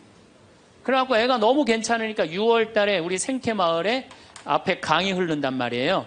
거기서 래프팅을 합니다. 그래서 래프팅 가이드를 자격증을 따라고 그랬어요. 그랬더니 우리 래프팅 가이드 팀장이 신부님 다른 아이는 다 따도 얘는 못 땁니다. 왜냐하면 이 가이드 자격증 체육학과 애들이 따는 거거든요. 배를 뒤집었다가 폈다가 강물에 뛰어들어갔다가 강물에 또 올라오고 그래야 되는데 130kg짜리가 강물에 한번 빠지면 그만이지 어떻게 자격증을 땁니까? 그래도 우리가 협회 사람들하고 잘 아니까 좀 어떻게 좀 따게 좀 해라. 그래갖고 가이드를 자격증을 보냈는데 얘가 금요일날 따갖고 왔어요. 기가 막힌 거죠.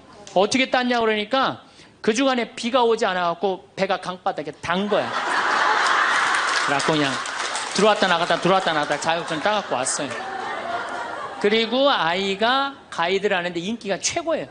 최고. 너무너무 잘하는 거 아이가.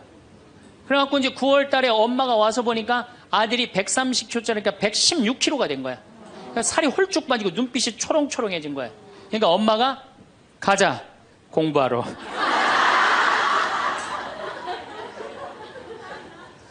제가 보기에는 이 아이는 우리 집에 4년 동안 일하면은요 돈 5천만 원, 6천만 원, 7천만 원 벌어요.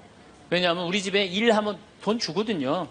그럼 그 돈 모아갖고 사업을 해도 얘는 잘하는 애예요. 꼭 공부로 승부 걸 아이가 아니거든요. 그럼 신부님 우리 애가 몸으로 살랜지 머리로 살랜지 기준이 어떻게 됩니까? 반에서 10등 안에 안 드는 놈들은요 다 몸으로 살 놈들이에요. 여러분들 자식들 중에 반에서 10등 안에 안 드는 애들은 다 몸으로 살 애들이야. 독일은 초등학교 졸업하면서 중학교 올라가면서 갈릅니다. 대학 들어가래 아니면 기술 배우래. 그래갖고 갈러도 학교 선생님이 갈러놔도 우리 애가 왜 이 머리가 나쁘냐 이렇게 따지는 부모 하나도 없대요. 그러니까 그 독일 사람들은 그게 내 아이가 몸으로 살고 손으로 기술로 하는 걸 좋아한대요. 그리고 그렇게 아이가 살도록 도와준대요. 근데 우리는 만약에 그렇게 했다. 내가 교장 선생님들, 교감 선생님들한테 강의 한번 간 적이 있어요. 연수원에 가서. 그랬더니 교감 선생님들이 만약에 우리가 그런 결정을 하면 지금 학부형들한테 맞아 죽는다는 거예요. 그러니까 우리나라 부모님들이 욕심이 너무 많은 거예요. 자식들한테. 그러니까 자식들이 희생당하는 거죠. 자식들이 희생당하는 거예요. 그러니까 독일은 대학을 졸업하는 비율이 아이들의 한 25% 정도밖에 안 된대요. 대학을 졸업하는 아이들이. 들어가는 애들도 많지 않고 미국은 뉴욕 잘 사는 데가 대학 졸업하는 비율이 60%예요. 60%. 그런데 우리나라는 대학에 지금 입학하는 게 몇 프로냐면 92%예요. 아무나 다 대학 가는 거예요. 아무나 다. 그러니까 독일은 몸으로 살 애들이 75%야. 그렇죠?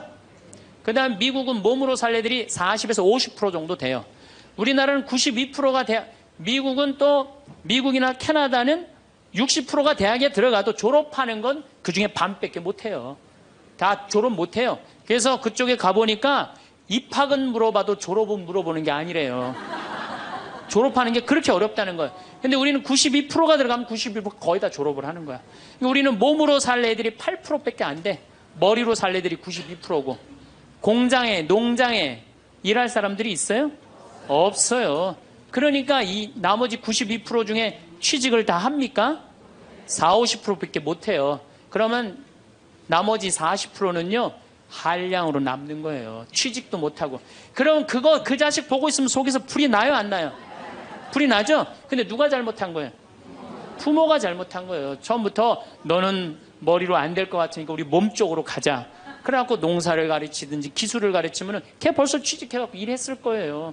근데 다 우리의 삐뚤어진 욕심 때문에 아이도 망가뜨리고 부모도 망가지고 그래갖고 돈 쏟아 넣느냐고 노후 대책연금도 못하고 그러니까 그냥 전 국민이 그냥 화 속에서 사는 거예요. 그러니까 저는 정말로 우리나라 이 교육제도가 화의 근원이라고 생각해요. 그렇다면은 자식 때문에 화나죠. 그런데 이 부부라도 서로 사이가 좋으면은 좋은데 엄마들이 자식한테 미쳐갖고 남편한테 신경 써야 안 써요? 안 쓰죠? 남편이 외로운지 힘든지도 몰라요. 근데 자식들은 부부가 막 사랑스럽고 이렇게 다정하게 지내는 부모를 본 자식들은요, 안정스럽게 자란대요. 근데 부부가 맨날 싸우고 막 이러는 자식들은요, 굉장히 불안정하게 자란다는 거예요.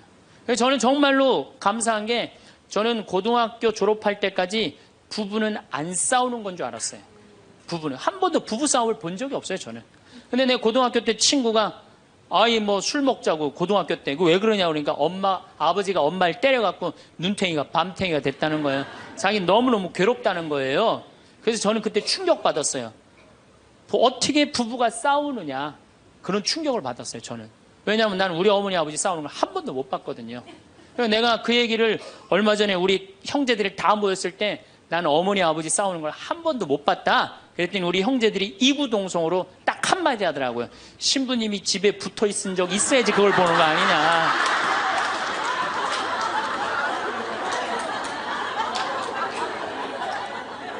어쨌거나 저는 본 적이 없어요, 저는.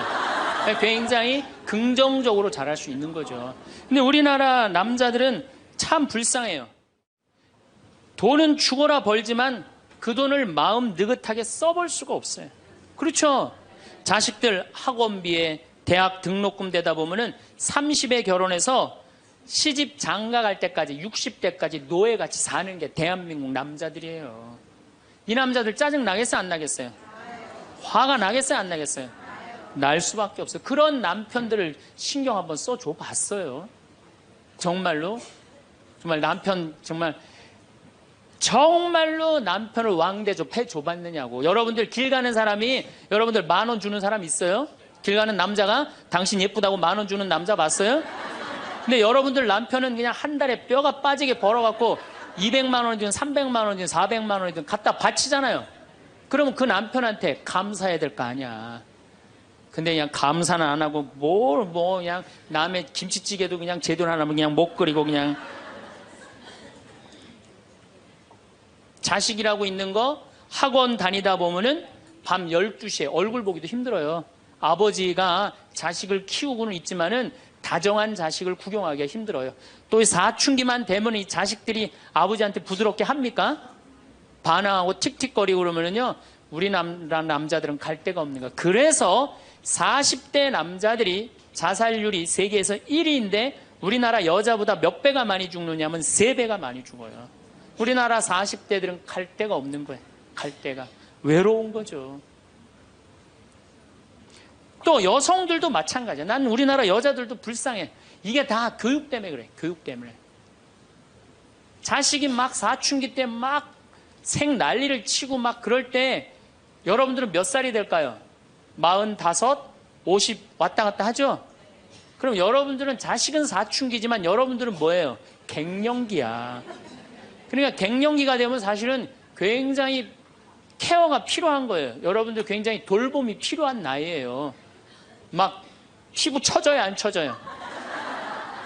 눈두덩 처져요, 안 처져요? 눈가 처져요, 안 처져요? 볼 처져요, 안 처져요? 이빨 처져요, 안 처져요?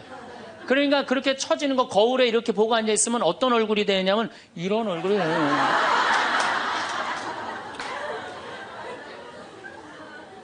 사람은요, 눈가가 올라가야지 이쁘고 입가가 올라가야지 이쁘거든요. 그러니까 이제 50이 되면